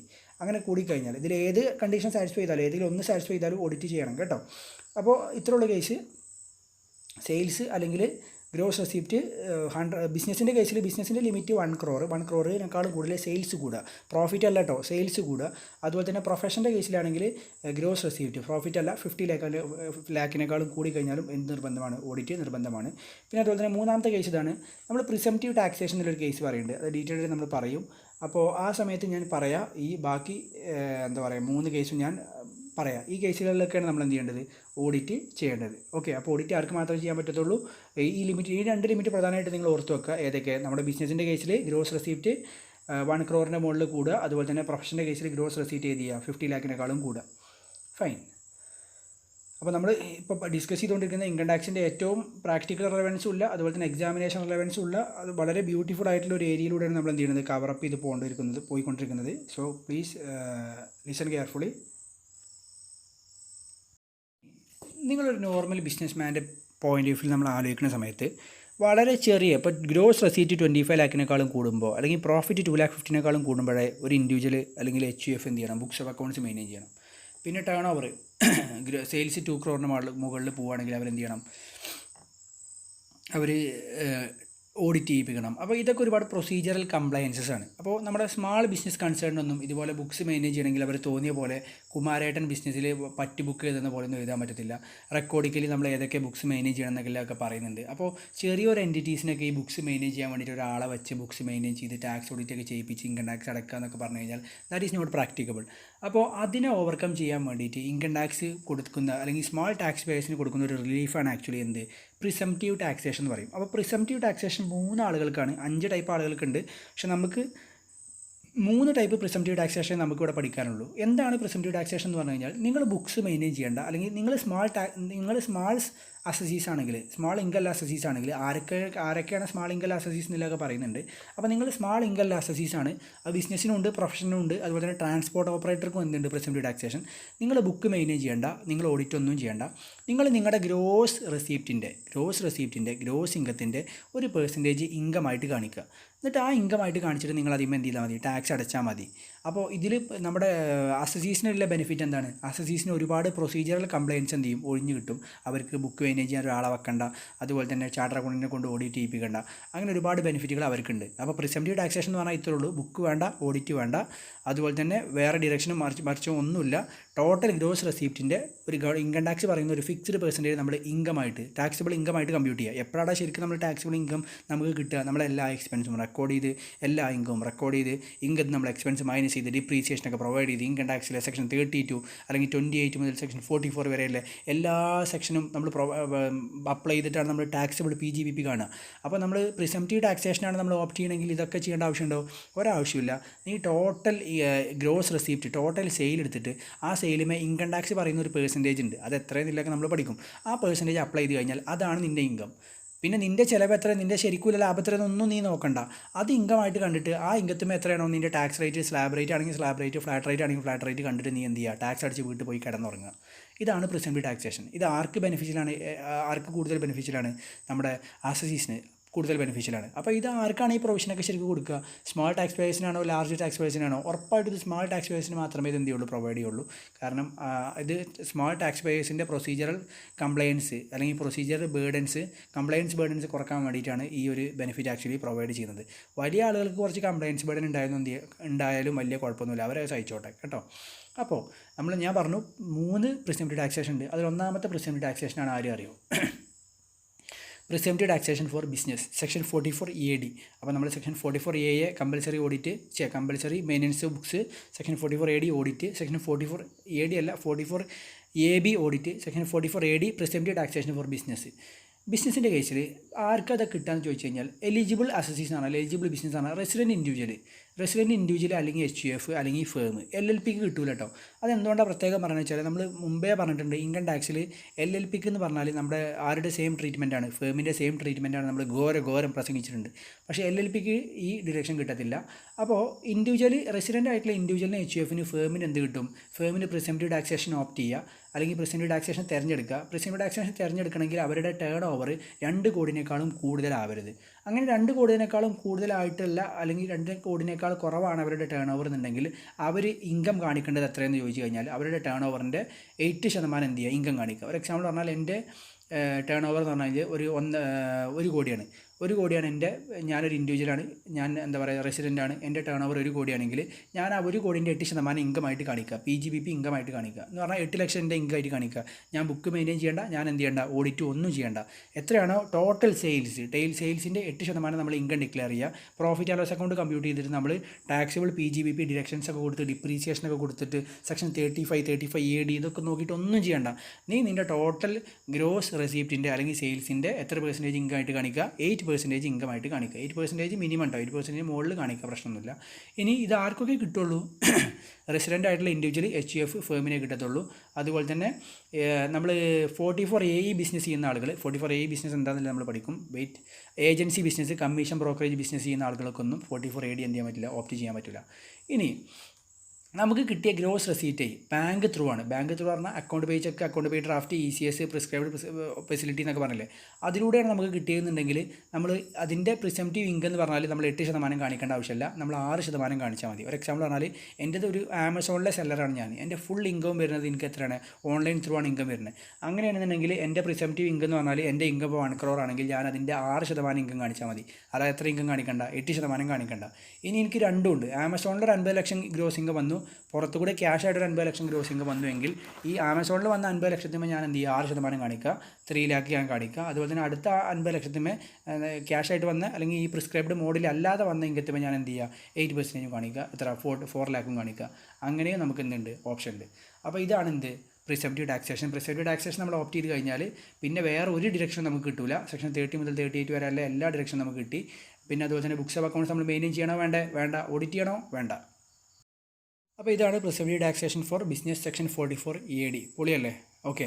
അപ്പോൾ ഇത്ര മനസ്സിലാക്കുക ആർക്കാണ്, എപ്പോഴാണ്, എങ്ങനെയാണ്.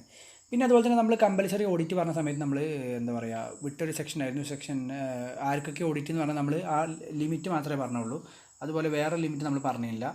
Assessees covered under section 44 AD4 his income exceeds the basic exemption limit എന്ന് പറഞ്ഞാൽ നമ്മുടെ അസസിക്ക് 44 AD4 എന്ന് പറഞ്ഞാൽ നമ്മൾ ഈ 44 AD പ്രിസംപ്റ്റീവ് ടാക്സേഷൻ നമ്മൾ ഓപ്റ്റ് ചെയ്യേണ്ടത് നമ്മൾ ഓപ്റ്റ് ചെയ്ത് കഴിഞ്ഞാൽ മിനിമം 5 വർഷങ്ങൾക്കെങ്കിലും നമ്മൾ കണ്ടിന്യൂസ് ആയിട്ട് നമ്മളത് ഓപ്റ്റ് ചെയ്യണം. നിങ്ങൾക്കത് സിലബസിലില്ല, പക്ഷേ അതിൻ്റെ ഒരു അപ്ലിക്കേഷൻ ഇവിടെ 44 ABയിൽ വരുന്നതുകൊണ്ട് ഞാൻ പറയുന്നുള്ളൂ. അപ്പോൾ 5 വർഷം നമ്മൾ ഓപ്റ്റ് ചെയ്യണം. ഓപ്റ്റ് ചെയ്യുന്നതിൻ്റെ ഇടയ്ക്ക് ഏതെങ്കിലും ഒരു വർഷം നമുക്ക് പ്രിസംപ്റ്റീവ് ടാക്സേഷൻ ചെയ്യാൻ പറ്റില്ല എങ്കിൽ പിന്നീട് അടുത്ത 5 വർഷങ്ങൾക്ക് നമുക്ക് പ്രിസംപ്റ്റീവ് ടാക്സേഷൻ നമുക്ക് എന്ത് ചെയ്യാൻ പറ്റില്ല.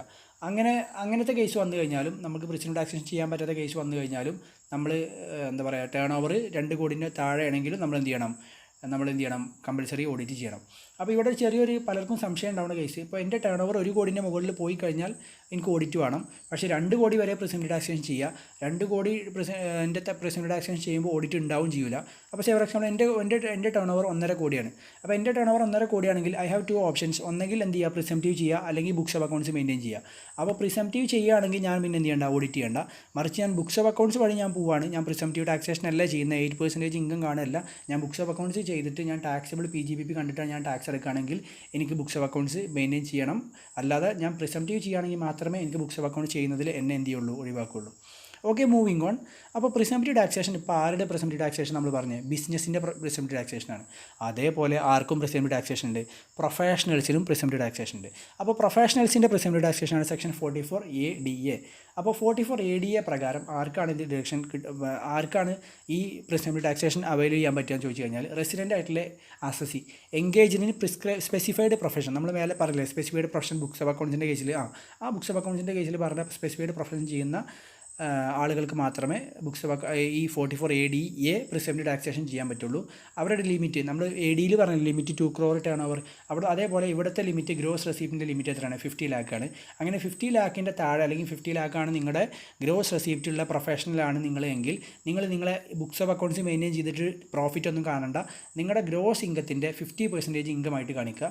അത്രമാത്രം ചെയ്താൽ മതി. ബുക്ക് മെയിൻറ്റെയിൻ ചെയ്യേണ്ട, അതുപോലെ ഏത് മെയിൻറ്റെയിൻ ചെയ്യേണ്ട, നിങ്ങൾ ഓഡിറ്റ് ഒന്നും ചെയ്യേണ്ട. അപ്പോൾ ഇത്രേ ഉള്ളൂ. 50 lakhന് താഴെയാണ് ഒരു പ്രൊഫഷണലിൻ്റെ സ്പെസിഫൈഡ് പ്രൊഫഷണലിൻ്റെ ഗ്രോസ് റെസീറ്റ് എങ്കിൽ. ഫോർ എക്സാമ്പിൾ ഞാനൊരു ചാർട്ടർ അക്കൗണ്ടൻ്റാണ്, എൻ്റെ ഫസ്റ്റ് ഇയർ പേയ്മെൻറ്റ് എന്ന് പറഞ്ഞാൽ 20 lakh ആണെങ്കിൽ ഞാൻ 44A/DA പ്രകാരം എൻ്റെ ഗ്രോസ് റെസീറ്റ് 20 lakh ആണെങ്കിൽ 44A/DA പ്രകാരം ഞാൻ 10 lakh എന്ത് ചെയ്യുക, ഇൻകം കാണിക്കുക എന്ന് പറഞ്ഞാൽ ടോട്ടൽ ഇൻകത്തിൻ്റെ 50% ഇൻകം കാണിക്കുക. വേറെ ഞാനൊന്നും എന്ത് ചെയ്യേണ്ട. പിന്നെ അതുപോലെ തന്നെ വേറെ ഡിറക്ഷനൊന്നും കിട്ടില്ല. ബാക്കി എല്ലാ ഡിറക്ഷനും കിട്ടിയെന്ന് നമ്മൾ എന്ത് ചെയ്യും, അല്ലെങ്കിൽ കിട്ടിയ പോലെ നമ്മൾ എന്ത് ചെയ്യും, കൺസിഡർ ചെയ്യും. ഇനി ഓഡിറ്റ് പറഞ്ഞ കേസിൽ നമ്മൾ സ്കിപ്പ് ചെയ്ത മറ്റൊരു പ്രൊഫഷനാണ് D.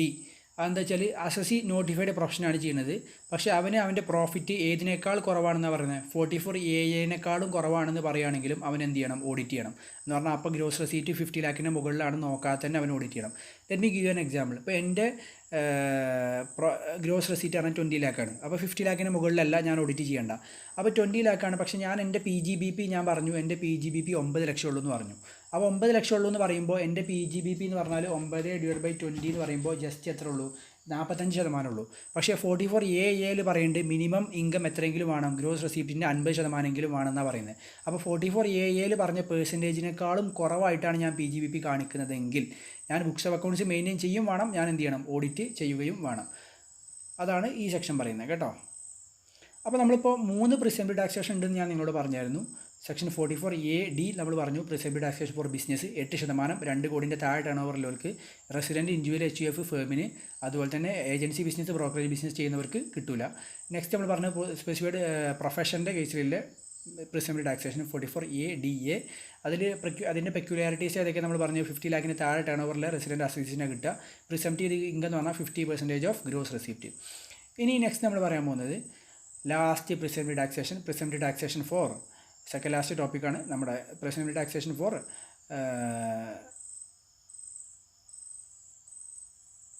ട്രാൻസ്പോർട്ട് ഓപ്പറേറ്റേഴ്സിനില്ല പ്രിസംപ്റ്റീവ് ടാക്സേഷൻ.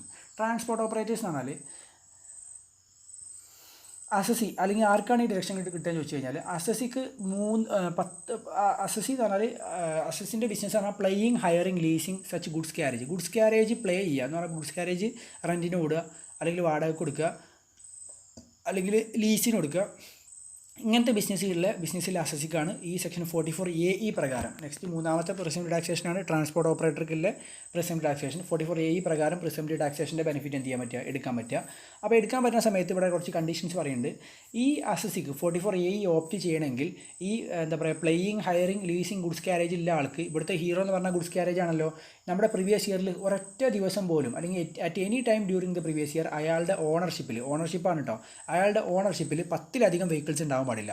അപ്പോൾ 10 വെഹിക്കിൾസ് വരെ, അതെങ്ങനത്തെ വെഹിക്കിൾ ആയിക്കോട്ടെ, ഹെവി ആയിക്കോട്ടെ, എല്ലാം ആയിക്കോട്ടെ, 10 ട്രാൻസ്പോർട്ട് വെഹിക്കിൾസ് വരെ നമ്മുടെ പ്രീവിയസ് ഇയർ ത്രൂ ഔട്ട് ഇല്ല ഒരാൾക്ക്, അല്ലെങ്കിൽ 10 നിർബന്ധമല്ല കേട്ടോ, 10-ൽ താഴെ, 10-ൽ കൂടുതൽ ഒറ്റ ദിവസം പോലും ഉണ്ടാകാൻ പാടില്ല. 10-ൽ കൂടാത്ത വെഹിക്കിൾസ് എല്ലാ ദിവസവും അല്ലെങ്കിൽ എല്ലാ സമയവും പ്രീവിയസ് ഇയറിൽ കൈവശമുള്ള ഒരു ട്രാൻസ്പോർട്ട് ഓപ്പറേറ്റർക്കാണ് സെക്ഷൻ 44AE എന്ത് ചെയ്യാൻ പറ്റുക, ഓപ്റ്റ് ചെയ്യാൻ പറ്റുക എന്നുള്ളതാണ് നിങ്ങൾ പഠിക്കേണ്ട എലിജിബിൾ കണ്ടീഷൻ. ഇനി നമ്മൾ പറഞ്ഞത് നമ്മൾ ഓരോ പ്രിസംറ്റീവിലും 44 ADയിലാണെങ്കിലും 44 ADAയിലാണെങ്കിലും ഇത് ആർക്കാണ് കിട്ടുക എന്ന് പറഞ്ഞു. പിന്നെ നമ്മൾ പറഞ്ഞത് എത്രയാണ് ഇത് പ്രകാരമല്ല PGBP ഇൻകം എന്നാണ്. അപ്പോൾ ഇതിൻ്റെ മുന്നിൽ നമ്മൾ 2 കേസിലും നമ്മൾ ഗ്രോസ് റെസിപ്റ്റിൻ്റെ പെർസെൻറ്റേജ് ആയിട്ടാണ് നമ്മൾ ആക്ച്വലി PGBP ഇൻകം പറഞ്ഞത്. പക്ഷേ ഇവിടെ അങ്ങനെയല്ല. നമ്മളിവിടെ പറഞ്ഞതെന്ന് വെച്ചാൽ PGBP ഇൻകം എങ്ങനെയാണെന്ന് പറഞ്ഞു കഴിഞ്ഞാൽ നമുക്ക് 2 ടൈപ്പ് ട്രാൻസ്പോർട്ട് വെഹിക്കിളാണ് ഒരു അസസിക്ക് ഒരു ട്രാൻസ്പോർട്ട് ഓപ്പറേറ്റർക്ക് ഓൺ ചെയ്യാൻ പറ്റുക.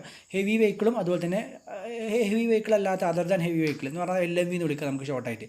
അപ്പോൾ ഹെവി വെഹിക്കിൾ ഇൻകം ടാക്സ് എന്താണെന്ന് പറയുന്നത്, ഹെവി വെഹിക്കിൾ എന്ന് പറഞ്ഞാൽ മോർ ദാൻ 12,000 kg 12,000 കിലോത്തിലധികം വെയിറ്റ് ക്യാരേജ് ഹോൾഡ് ചെയ്യുക അല്ലെങ്കിൽ വെയിറ്റ് കപ്പാസിറ്റി ഉള്ള വെഹിക്കിൾസിനാണ് ഇൻകം ടാക്സ് എന്ത് ചെയ്യുന്നത് ഹെവി ഗുഡ്സ് വെഹിക്കിൾ എന്ന് പറയുന്നത്. അതിന് താഴെ വെയിറ്റ് കപ്പാസിറ്റി ഉള്ള വെഹിക്കിളാണ് അപ്പോൾ എന്ത് നമ്മുടെ അതർ ദാൻ LMV. അപ്പോൾ ഹെവി ഗുഡ്സ് വെഹിക്കിൾ ആണെങ്കിൽ അവരുടെ വെയിറ്റ് കപ്പാസിറ്റിൻ്റെ 1000 രൂപ ഒരു ടണ്ണിന്, ഒരു ടണ്ണ് പറഞ്ഞാൽ 1000 kg. അപ്പോൾ ഒരു ടണ്ണിന് ഒരു മാസത്തേക്ക് 1000 രൂപ കണക്കാക്കുക. ഒരു എക്സാമ്പിൾ പറഞ്ഞാൽ ഇപ്പോൾ ഞാൻ എന്താ പറയുക ഒരൊറ്റ 2 ഗുഡ്സ് ക്യാരേജ് ഉള്ളൂ എനിക്ക്, രണ്ടും എന്താ പറയുക 14,000 രൂപ കപ്പാസിറ്റി 14,000 kg കപ്പാസിറ്റി ഉള്ള ഹെവി വെഹിക്കിളാണ്. അപ്പോൾ എൻ്റെ പ്രിസംപ്റ്റീവ് ടാക്സേഷൻ ഞാൻ 12 മാസം ഇത് ഉപയോഗിച്ച് കഴിഞ്ഞാൽ എൻ്റെ ഒരു ടണ്ണിന് 1000 രൂപ പെർ മന്ത്. അപ്പോൾ എൻ്റെ ഒരു വെഹിക്കിളിന് 14 ടണ്ണ് അല്ലെങ്കിൽ 14,000 kg ആണ് കപ്പാസിറ്റി. ഇത് ഹെവി വെഹിക്കിളാണല്ലോ. അപ്പോൾ 14,000 kg എന്ന് പറയുമ്പോൾ 14 ടണ്ണിന് 1000 രൂപ പെർ മന്ത്. അപ്പോൾ ഒരു മാസം 14 ടൺ ഇൻറ്റു 1000 എന്ന് പറഞ്ഞാൽ 14,000 രൂപ. അങ്ങനെ ഇൻറ്റു 12 മാസത്തേക്ക് എൻ്റെ പ്രിസംപ്റ്റീവ് ഇൻകം എന്ന് പറഞ്ഞാൽ 1,60,000 കാരം എന്ന് പറഞ്ഞാൽ ഇത്രേ ഉള്ളൂ. ഹെവി ഗുഡ്സ് വെഹിക്കിളിന് പ്രിസംപ്റ്റീവ് ഇൻകം എന്ന് പറഞ്ഞാൽ ആ വെയിറ്റ് കപ്പാസിറ്റിൻ്റെ ഓരോ ടണ്ണിനും 1000 രൂപ പെർ മന്ത്. അപ്പോൾ ഒരു വണ്ടി 12,000 എന്താ പറയുക 12,000 അല്ലെങ്കിൽ 13,000 കപ്പാസിറ്റിയിലാണെങ്കിൽ ഒരു മാസം തന്നെ 13,000 ആയി. അങ്ങനെ 13,000 ഇൻറ്റു എത്ര മാസമാണോ ഉപയോഗിച്ചത് ആ മാസത്തേക്ക്. ഇനി പാർട്ട് ഓഫ് ദ മന്ത് ഒരു മാസത്തിൽ ഒരു ദിവസം നമ്മൾ യൂസ് ചെയ്താലും നമ്മൾ എന്ത് ചെയ്യണം, ഈ 1000 പെർ ടണ്ണ് നമ്മൾ എന്ത് ചെയ്യണം കണക്കാക്കണം. ഇനി എനിക്കുള്ള വെഹിക്കിൾസ് എന്താണ് LMV ആണ് അല്ലെങ്കിൽ ഹെവി വെഹിക്കിൾ അല്ല എങ്കിൽ ആ വെഹിക്കിളിന് ഒരു മാസത്തേക്ക് 7,500 രൂപയാണ് ഞാൻ എന്ത് ചെയ്യേണ്ടത് ഇൻകം കാണിക്കേണ്ടത്. അപ്പോൾ ഇത്ര ഇൻകം എനിക്ക് ഓടി കിട്ടിയാലും കിട്ടിയില്ലെങ്കിലും ഞാൻ എന്ത് ചെയ്യണം, ഇത്ര ഇൻകം ഡിക്ലെയർ ചെയ്യണം. അപ്പോൾ 44AEയും അതുപോലെ തന്നെ ADA തമ്മിൽ ഡിഫറൻസ് പറഞ്ഞാൽ ഇവിടെ നമ്മൾ വേറൊരു മോഡിലാണ് നമ്മൾ എന്ത് ചെയ്യുക കമ്പ്യൂട്ടേഷൻ നടത്തുന്നത്. അപ്പോൾ അങ്ങനെ നിങ്ങൾ ഇൻകം ഡിക്ലെയർ ചെയ്ത് കഴിഞ്ഞാൽ പിന്നെ നിങ്ങൾക്ക് ഡിഡക്ഷൻ ഒന്നും കിട്ടില്ല.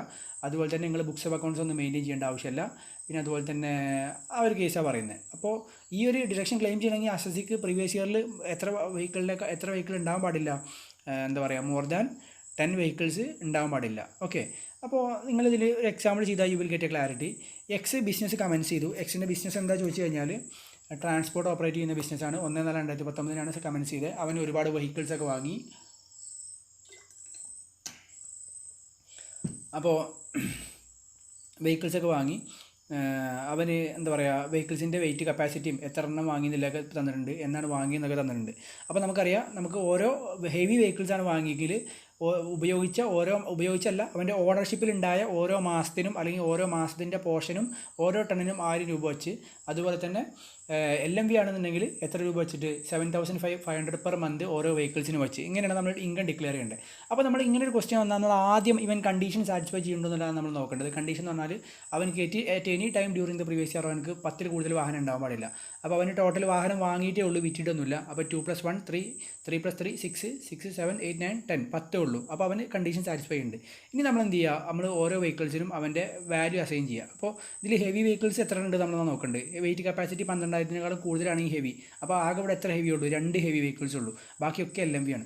അപ്പോൾ LMV നമ്മൾ എന്താ ചെയ്യേണ്ടത് വെച്ചാൽ ഇവർ ഓരോ മാസം ഇത് എത്ര മാസം നമ്മൾ യൂസ് ചെയ്തു എന്നുള്ളതാണ് നമ്മൾ എന്ത് ചെയ്യേണ്ടത് ആദ്യം നോക്കേണ്ടത്. അതുപോലെ തന്നെ LMVക്ക് എന്താ പറയുക നമ്മൾ പഠിപ്പിച്ചേ എത്ര മാസം ഫോർ എക്സാമ്പിൾ പറഞ്ഞാൽ ഇപ്പോൾ നമ്മൾ LMV നമ്മൾ 10/4 വാങ്ങി. 10/4 വാങ്ങി എന്ന് പറയുമ്പോൾ 10ാം മാസം യൂസ് ചെയ്ത് 10, 11, 12, 1, 2, 3. അപ്പോൾ ടോട്ടൽ നമ്മൾ 6 മാസം യൂസ് ചെയ്തു. അപ്പോൾ 6 മാസത്തിന് 7,500 രൂപ വെച്ച് കൊടുക്കുക. പിന്നെ 6,500 നമ്മൾ വാങ്ങിയത് മാർച്ച് 2020 വാങ്ങിയത്. അപ്പോൾ ഒരു മാസം യൂസ് ചെയ്തിട്ടുള്ളൂ. അതുപോലെ തന്നെ 10,000 കപ്പാസിറ്റിയിലെ മൂന്നാമത്തെ വെഹിക്കിൾ നമ്മൾ വാങ്ങിയത് 16/7 വാങ്ങി. 16/7 പറയുമ്പോൾ ഏപ്രിൽ മെയ് ജൂൺ കഴിച്ച് ബാക്കി ജൂലൈ മുതലുണ്ട്. അപ്പോൾ 9 മാസത്തിന് നമ്മൾ യൂസ് ചെയ്തു. പിന്നെ അതുപോലെ തന്നെ 11,000 കപ്പാസിറ്റിയിലെ വെഹിക്കിൾ നമ്മൾ വാങ്ങിയത് 12/1 അപ്പോൾ 3 മാസം നമ്മൾ യൂസ് ചെയ്തു. ജനുവരി ഫെബ്രുവരി മാർച്ചിൽ യൂസ് ചെയ്തു. അപ്പോൾ അങ്ങനെ ടോട്ടൽ 19 മാസമാണ് നമുക്ക്. മാസം മാത്രം എടുത്താൽ പോരാ, നിങ്ങൾ വെഹിക്കിൾസ് കൂടുതലുണ്ടല്ലോ അല്ലേ. അപ്പോൾ നമുക്കൊന്നും കൂടെ സിംപ്ലിഫൈ ചെയ്ത് പറയുകയാണെങ്കിൽ ഫസ്റ്റ് വെഹിക്കിൾ 7,000 കപ്പാസിറ്റിയിലെ 2 വെഹിക്കിൾ നമ്മൾ വാങ്ങി 10/4/2019. നമ്മൾ ഇതിൽ നമ്പർ ഓഫ് വെഹിക്കിൾസ് കമ്പ്യൂട്ട് ചെയ്യുന്ന സമയത്ത് നമ്മൾ ഇഗ്നോർ ചെയ്തു. അപ്പോൾ നമ്മൾ പറഞ്ഞതിൽ മാറ്റമൊന്നുമില്ല. നമ്മൾ ലാസ്റ്റ് 5-6 വെഹിക്കിൾസ് മാത്രമേ ഹെവി ഉള്ളൂ. ബാക്കിയുള്ളൊക്കെ LMV ആണ്. LMVക്ക് നമുക്കറിയാം 7,500 പെർ മന്ത് ഫോർ യൂസ് അല്ലെങ്കിൽ for owning full month or part of the month നമുക്കറിയാം. അപ്പോൾ ഒന്നാമത്തെ വെഹിക്കിൾ നമ്മൾ വാങ്ങിയത് 10/4/2019 ഏപ്രിൽ മാസം വാങ്ങി. ഏപ്രിൽ മാസം വാങ്ങിക്കഴിഞ്ഞാൽ നമ്മൾ 12 മാസം യൂസ് ചെയ്യും. 2 വെഹിക്കിൾസ് യൂസ് ചെയ്യും. അപ്പോൾ ടോട്ടൽ നമ്മൾ എത്ര മാസം യൂസ് ചെയ്യും? 2024 മാസം നമ്മൾ എന്ത് ചെയ്യും? യൂസ് ചെയ്യും. 24 കണ്ടില്ലേ? ഓക്കെ. ഇനി അതുപോലെ തന്നെ 24 മന്ത്സ് നമ്മൾ യൂസ് ചെയ്യും. 15/3 നമ്മൾ എന്ത് ചെയ്തു? ഒരൊറ്റ വെഹിക്കിൾ വാങ്ങി. അപ്പോൾ നമ്മൾ എത്ര മാസം യൂസ് ചെയ്യുന്നുള്ളൂ? ഒരു മാസം. നമ്മളിപ്പോൾ LMV മാത്രമേ എടുക്കുന്നുള്ളൂ. അത് മീൻസ് അതർ ദാൻ ഹെവി കേട്ടോ. ഇനി 16/7 നമ്മൾ വാങ്ങിയത് 16/7 വാങ്ങിയ 3 വെഹിക്കിൾസ് നമ്മൾ വാങ്ങി. 16/7 നമ്മൾ വാങ്ങി എന്ന് പറയുമ്പോൾ 9 മാസം യൂസ് ചെയ്യുന്നുണ്ട്. 9 മാസം 3 വെഹിക്കിൾസ് പറയുമ്പോൾ ടോട്ടൽ എത്ര? 27. ഇനി 2/1 നമ്മൾ വാങ്ങിയത് 3 വെഹിക്കിൾസ്. 2/1 പറയുമ്പോൾ ജനുവരി 3 മാസം. 3 മാസം ഇൻറ്റു 3 വെഹിക്കിൾ എന്ന് പറഞ്ഞാൽ 3 മാസം 2/1 നമ്മൾ വാങ്ങിയത് ഒറ്റ വെഹിക്കിളുള്ളൂ. അപ്പോൾ എത്ര മാസം? 3 മാസം. അപ്പോൾ ടോട്ടൽ LMV നമ്മൾ ഉപയോഗിച്ചത് എല്ലാം കൂടെ നമ്മൾ ഉപയോഗിച്ചത് 55 മാസമാണ്. 55 മാസം ഓരോ മാസത്തിനും LMVക്ക് നമ്മൾ കൊടുക്കേണ്ടത് ഫുൾ മന്ത് അല്ല നമ്മൾ നോക്കട്ടോ. Part of the month use ചെയ്താലും നമ്മൾ എന്ത് ചെയ്യണം? 7,500 കൊടുക്കണം. 7,500 പെർ മന്തിനോട് നമ്മൾ എന്ത് ചെയ്യുക? മൾട്ടിപ്ലൈ ചെയ്യുക. അപ്പോൾ ടോട്ടൽ നമുക്ക് കിട്ടും 4 lakh 55 into 7,500 per month 4,12,500 കിട്ടും. ഇനി അതുപോലെ തന്നെ ഹെവി ഗുഡ്സ് വെഹിക്കിൾ നമ്മൾ വാങ്ങിയത് 2 ഹെവി ഗുഡ്സ് വെഹിക്കിൾ വാങ്ങിയിട്ടുണ്ട്. ആദ്യം 15,000 കപ്പാസിറ്റി ഇല്ല. അത് വാങ്ങിയത് 29/8/2019 29/8 എന്ന് പറയുമ്പോൾ 8, 9, 10, 11, 12, 1, 2, 3 8 മാസം നമ്മൾ ഉപയോഗിക്കുന്നുണ്ട്.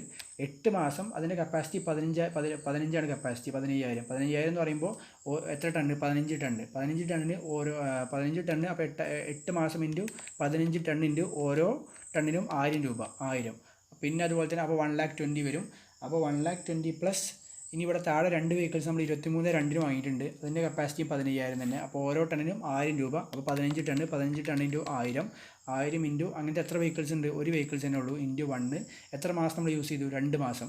ഇൻറ്റു 2 അപ്പോൾ എത്ര? 30,000 വരും. അപ്പോൾ ഇവിടെ ടോട്ടൽ നമ്മുടെ ഈ 30,000ഉം ഇവിടെ 1 lakhും പിന്നെ ആ 4 lakh സംതിങ് ഉണ്ടല്ലോ 1,50,000 വരും. ഇവിടെ ഹെവിൻ്റെ 1,50,000 വരും. അതുപോലെ തന്നെ LMVൻ്റെ 55 ഇൻറ്റു 7,500 4,12,000 വരും. അപ്പോൾ ടോട്ടൽ നമ്മുടെ പ്രിസംപ്റ്റീവ് ഇൻകം എന്ന് പറയുമ്പോൾ it will amounts to actually 6,82,500 ആണ് നമ്മൾ ടോട്ടൽ എന്ത് ചെയ്യുക? ടോട്ടൽ പ്രിസംപ്റ്റീവ് ഇൻകം വരിക.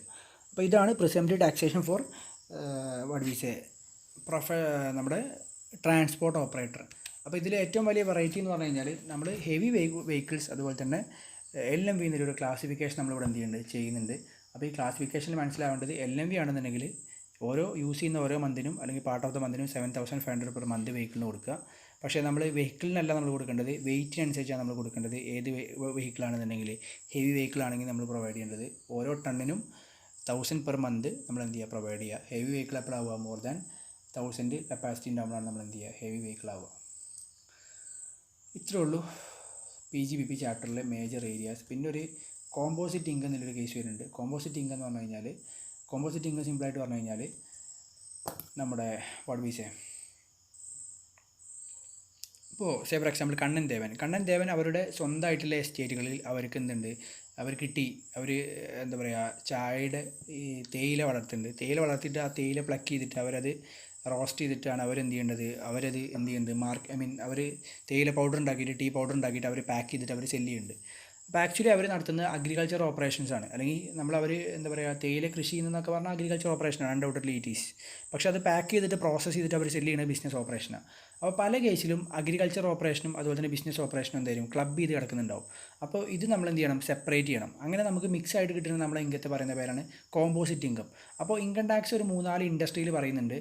ഫോർ എക്സാമ്പിൾ പറഞ്ഞാൽ റബ്ബർ ഇൻഡസ്ട്രിയിൽ റബ്ബർ ഷീറ്റ് അടിച്ച് വരുന്ന സമയത്ത് ഇൻകം ടാക്സ് പറയുകയാണ് ആ റബ്ബർ ഷീറ്റ് അടിച്ച് നിങ്ങൾക്ക് 1 crore ആണ് കിട്ടിയെങ്കിൽ ആ 1 crore 35% ബിസിനസ് ഇൻകം ആണ്. ബാക്കി 65% ആണ് എന്ത്? Agriculture income. അപ്പോൾ അഗ്രികൾച്ചർ ഇൻകം ആവുന്നതിൻ്റെ പ്രത്യേകത എന്താണ്? അഗ്രികൾച്ചർ ഇൻകം എക്സംപ്റ്റ് ആണ്.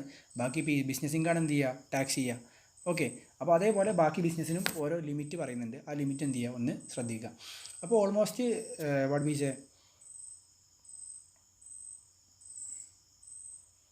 പിന്നെ ടി ആണെങ്കിൽ 40 അതുപോലെ തന്നെ 60 ആ ലിമിറ്റും കാര്യങ്ങളൊക്കെ പറയുന്നുണ്ട്. Please have a mind, have a look.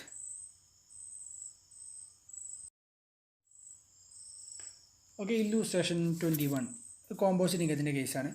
വിവിധ അവർക്ക് ഒരുപാട് ഇൻകം ഉണ്ട്. അപ്പോൾ അതിൽ എന്താ പറയുക ഫോളോയിങ് ഇയർ അപ്പോൾ ഇതിൽ അഗ്രികൾച്ചർ ഇൻകം എത്ര, അതുപോലെ തന്നെ നോൺ അഗ്രികൾച്ചർ ഇൻകം എത്ര എന്നുള്ളത് കാണാനാണ്. For example income from sale of centrifuged latex എന്ന് പറഞ്ഞാൽ റബ്ബർ 3 ലാക്ക് കിട്ടി. റബ്ബർ 3 ലാക്ക് കിട്ടി കഴിഞ്ഞാൽ നമുക്ക് കോമ്പോസിറ്റ് ഇൻകം പ്രകാരം നമുക്കറിയാം 35% ബിസിനസ്സാണ്, 65% എന്താ പറയുക അഗ്രികൾച്ചർ ഇൻകമാണ്. അപ്പോൾ ഗ്രോസ് എത്ര, അതിൽ ബിസിനസ് ഇൻകം എത്ര, പ്രൊഫഷണൽ ഇൻകം പ്രൊഫഷണൽ അല്ല സോറി അഗ്രികൾച്ചർ ഇൻകം എത്ര കാണാം. അതേപോലെ നെക്സ്റ്റ് അവർക്ക് കിട്ടിയ ഇൻകാണ് കോഫി ഗ്രോൺ ആൻഡ് ക്യൂർഡ്. അപ്പോൾ ഈ നമ്മുടെ ഈ ടേബിൾ വെച്ച് തന്നെ നിങ്ങൾ അങ്ങോട്ടും ഇങ്ങോട്ടും സ്പ്ലിറ്റ് ചെയ്താൽ മതി. അപ്പോൾ ടോട്ടൽ ബിസിനസ് ഇൻകം കിട്ടും, ടോട്ടൽ അതുപോലെ തന്നെ ഏത് ഇൻകം കിട്ടും, അഗ്രികൾച്ചർ ഇൻകം കിട്ടും. അഗ്രികൾച്ചർ ഇൻകം എക്സെപ്റ്റ് ആണ്, ബിസിനസ് ഇൻകം എന്താണ് ടാക്സബിൾ ആണ്. Simple thing. അപ്പോൾ പക്ഷേ ആ ലോജിക്ക് ആ ഒരു പെർസെൻറ്റേജ് എന്ത് ചെയ്യണം, യു ഷുഡ് ബൈ ഹാർട്ട് കേട്ടോ. ആ പെർസെൻറ്റേജ് കുറച്ചല്ലേ ഉള്ളൂ, കൂടുതലൊന്നുമില്ലല്ലോ, ആകെ ഒരു 4% ഉള്ളൂ. ആ പെർസെൻറ്റേജ് ഒന്ന് ബൈ ഹാർട്ട് ചെയ്യണം കേട്ടോ. സെക്ഷൻ 19 നമ്മുടെ പ്രവീൺ ഒരു ടേൺ ഓവർ ഇപ്പോൾ 1,98,50,000 ടേൺ ഓവറുള്ളൊരു ബിസിനസ്സിലുള്ള ആളാണ്. അപ്പോൾ ആ ടേൺ ഓവർ കാണുമ്പോൾ തന്നെ നമുക്കറിയാം 1,98,50,000 എന്ന് പറയുമ്പോൾ പ്രിസംറ്റീവ് ചെയ്യാൻ പറ്റും. പ്രിസംറ്റീവ് ചെയ്യുന്നില്ലെങ്കിൽ 1 കോടിൻ്റെ മുകളിൽ ടേൺ ഓവർ കൂടിയോണ്ട് അവൻ എന്ത് ചെയ്യണം, 44 AB ഓഡിറ്റ് ചെയ്യണം. അതേപോലെ നമുക്ക് റീഡായി ക്യാഷായി വരണം. അവൻ എന്ത് ചെയ്തു വെച്ചാൽ അവൻ്റെ ബിസിനസ്സിൻ്റെ ഇൻകം കാണിച്ചത്, അല്ലെങ്കിൽ PGBP ഇൻകം ബുക്സിൽ എല്ലാ ബുക്കും 44 AA പ്രകാരം ബുക്ക് മാനേജ് ചെയ്തപ്പോൾ അവർക്ക് കിട്ടിയ ഇൻകം 13,20,000 ആണ്. 13,20,000 എന്ന് പറയുമ്പോൾ അവൻ്റെ ഗ്രോസ് റെസീറ്റിൻ്റെ എത്ര പെർസെൻറ്റേജാണ് അവർ ഡിക്ലെയർ ചെയ്ത് നമ്മളെങ്ങനെ കാണുക, നമ്മൾ ജസ്റ്റ് ആ income divided by turn over അടിച്ചാൽ മതി. അപ്പോൾ നമുക്കറിയാം 13.2 ഡിവൈഡ് ബൈ 198.5 എന്ന് പറയുമ്പോൾ 6% സംതിങ് ആണ് അവൻ ഡിക്ലെയർ ചെയ്ത്. ആയിക്കോട്ടെ. Reader credits the only source. അവർക്ക് വേറെ ഇൻകം ഒന്നുമില്ല. First year for which declare business income in accordance with provisions of presumptive taxation ഉണ്ട്. ഓക്കെ. ഒന്നാമത്തെ ചോദ്യം, is mister Parveen also eligible to opt for presumptive determination of, അവന് presumptive taxation ചെയ്യാൻ പറ്റുമോ എന്നില്ല നമ്മളോട് ചോദിക്കുന്നത്. അപ്പോൾ section 44 AD presumptive taxation for business നമുക്കറിയാം ടേൺ ഓവർ എത്രയേക്കാളും കുറവാകുമ്പോഴാണ് നമ്മൾ പ്രിസംറ്റീവ് ടാക്സേഷൻ നമുക്ക് ഓപ്റ്റ് ചെയ്യാൻ പറ്റുക, 2 crore താഴെ ആകുമ്പോൾ. അപ്പോൾ അവന് ഓപ്റ്റ് ചെയ്യാൻ പറ്റുമോ പറ്റില്ല? Yes he can. then if so determine its income from retail trade as per applicable presumptive provision. അപ്പോൾ പ്രിസംറ്റീവ് പ്രൊവിഷൻ പ്രകാരമാണ് അവൻ്റെ ഇൻകം എങ്കിൽ നമുക്ക് അവൻ്റെ ഇൻകം എത്രയാണ് അവൻ്റെ ഇൻകം വരിക എന്നുള്ളതാണ്. അപ്പോൾ നമുക്കറിയാം 8% ആണ് നോർമൽ കേസിൽ. അതല്ല ഇൻകം റിസീവ് ചെയ്യുന്നത് ത്രൂ ഏതിലൂടെയാണെങ്കിൽ നമ്മൾ പ്രിസ്ക്രൈബ്ഡ് മോഡിൽ, ബാങ്ക് മോഡിലാണ് നമ്മൾ റിസീവ് ചെയ്യണമെങ്കിൽ 6%. അപ്പോൾ ബാങ്ക് മോഡാണെന്ന് ഇവിടെ പറഞ്ഞിട്ടില്ല. അപ്പോൾ നമുക്കറിയാം അവൻ്റെ ഇൻകം എന്ന് പറഞ്ഞാൽ 1,98,50,000 8% ആയിരിക്കും അവൻ്റെ ഇൻകം. അപ്പോൾ അത് നടിക്കുമ്പോൾ നമുക്കറിയാം 15,88,000 ആയിരിക്കും അവൻ്റെ prescribed income. In case mister Parveen does not opt, അവന് പ്രിസംറ്റീവ് ടാക്സേഷൻ ഓപ്റ്റ് ചെയ്തിട്ടില്ല എങ്കിൽ അവൻ്റെ ഒബ്ലിഗേഷൻ എന്തൊക്കെയാണ്, അവൻ എന്ത് ചെയ്യണം, ബുക്സ് ഓഫ് അക്കൗണ്ട്സ് മെയിൻറ്റെയിൻ ചെയ്യണം, ഓഡിറ്റും ചെയ്യണം. Last one, what is due date for filing return of income. Filing return of income നമ്മൾ നോർമലി പ്രിസംറ്റീവ് ആണെങ്കിൽ ആ പ്രീവിയസ് ഇയർ കഴിഞ്ഞിട്ട് അസസ്മെൻറ്റ് ഇയറിലെ ജൂലൈ 31 ആണ്. അതുപോലെ തന്നെ ഓഡിറ്റിലെ കേസ് ആണെങ്കിൽ സെപ്റ്റംബർ 30 ആണ് കേട്ടോ. അത് റിട്ടേൺ ഓഫ് ഫയലിംഗ് എന്നുള്ള ചാപ്റ്ററിൽ നിങ്ങൾക്ക് ഉണ്ടാവും. That's all. അപ്പോൾ ഇത്രേ ഉള്ളൂ PGBP ചാപ്റ്റർ. ഓൾമോസ്റ്റ് നമ്മളെല്ലാം കവർ ചെയ്തിട്ടുണ്ട്. പിന്നെ ഒരു സങ്കടമല്ലേ, PGBP ഓൾ കവർ ചെയ്യുന്ന ഒരു പ്രോബ്ലം നമ്മൾ ചെയ്തിട്ടില്ല. നമ്മളിപ്പോഴേ വീഡിയോ ഒരുപാട് ലെങ്ത്തായി. അപ്പോൾ ഞാനിനി അതിന് മുതിരുന്നില്ല. ഇല്ലൂസ്ട്രേഷൻസൊക്കെ ഓൾമോസ്റ്റ് 90% നമ്മൾ ചെയ്തിട്ടുണ്ട്. TDSൻ്റെ മാത്രമേ നമ്മൾ റിമൂവ് ചെയ്തിട്ടുള്ളൂ. അപ്പോൾ PGBP അറിഞ്ഞു എന്ന് പറഞ്ഞാൽ ഇൻകം ടാക്സ് നിങ്ങൾ വേറെ ലെവലാണ്. കാരണം നാളെ നിങ്ങൾ ആർട്ടിഷിപ്പിനും നാളെ നിങ്ങൾ ചാർട്ടർ അക്കൗണ്ടൻ്റൊക്കെ ആവുന്ന സമയത്ത് നിങ്ങൾക്ക് ഏറ്റവും കൂടുതൽ ക്വറീസും ഏറ്റവും കൂടുതൽ ഏരിയ നിങ്ങളെ വർക്ക് ഏരിയ എന്ന് പറഞ്ഞാൽ ഇതാണ്. അപ്പോൾ have A love with PGBP, you will rock definitely. നിങ്ങളൊരു പേടിയും പേടിക്കേണ്ട, യു ക്യാൻ റോക്ക്. നിങ്ങൾക്ക് തകർക്കാൻ പറ്റും. കൺഫ്യൂഷൻ ഏരിയാസ് വീണ്ടും കേൾക്കുക. ഡൗട്ട്സുകളൊക്കെ ഒരുപാട് പേര് അടിപൊളിയായിട്ട് ക്ലിയർ ചെയ്ത് പോകുന്നുണ്ട്. I am very happy over that. നമ്മൾ ഇത്രയും ബുദ്ധിമുട്ട് നിങ്ങൾക്ക് വീഡിയോ ഉണ്ടാക്കുന്നതിൽ അധികം വലിയ ബുദ്ധിമുട്ടൊന്നുമില്ല നമുക്ക് നിങ്ങളെ ഡൗട്ട്സ് ക്ലിയർ ചെയ്ത് തരാൻ. അപ്പോൾ take it as an opportunity. ഇപ്പോൾ നിങ്ങൾ പഠിച്ചില്ലെങ്കിൽ നാളെ നിങ്ങൾ എവിടുന്നും പഠിക്കാൻ പോകുന്നില്ല. നാളെ നിങ്ങൾ ആർട്ടിഷിപ്പിൻ്റെ സമയത്തൊക്കെ നിങ്ങൾ വെള്ളം കുടിക്കും. Don't worry, I am explaining all these things from my experience. അപ്പോൾ ഇപ്പോഴാണ് this is the right time to learn. ഇപ്പോൾ നിങ്ങൾക്ക് ചോദിക്കാൻ ആളുണ്ട്, ചോദിച്ചാൽ പറഞ്ഞു തരാൻ ആളുണ്ട്. അപ്പോൾ ഇതൊക്കെ മാക്സിമം എന്ത് ചെയ്യുക, യൂട്ടിലൈസ് ചെയ്യുക. അപ്പോൾ നെക്സ്റ്റ് വീഡിയോയിൽ നമ്മൾ ക്യാപിറ്റൽ ഗെയിൻ പൊളിക്കും. അപ്പോൾ അതുവരേക്കും നിങ്ങളൊന്നും കൂടെ സ്പീഡായിട്ട് എന്ത് ചെയ്യുക, ഫോളോ അപ്പ് ചെയ്യുക. Otherwise things will be very difficult. അപ്പോൾ നമുക്ക് ടുമോറോ ക്യാപിറ്റൽ ഗെയിൻ തകർക്കാം. Any doubts please do feel free to contact me. Have a nice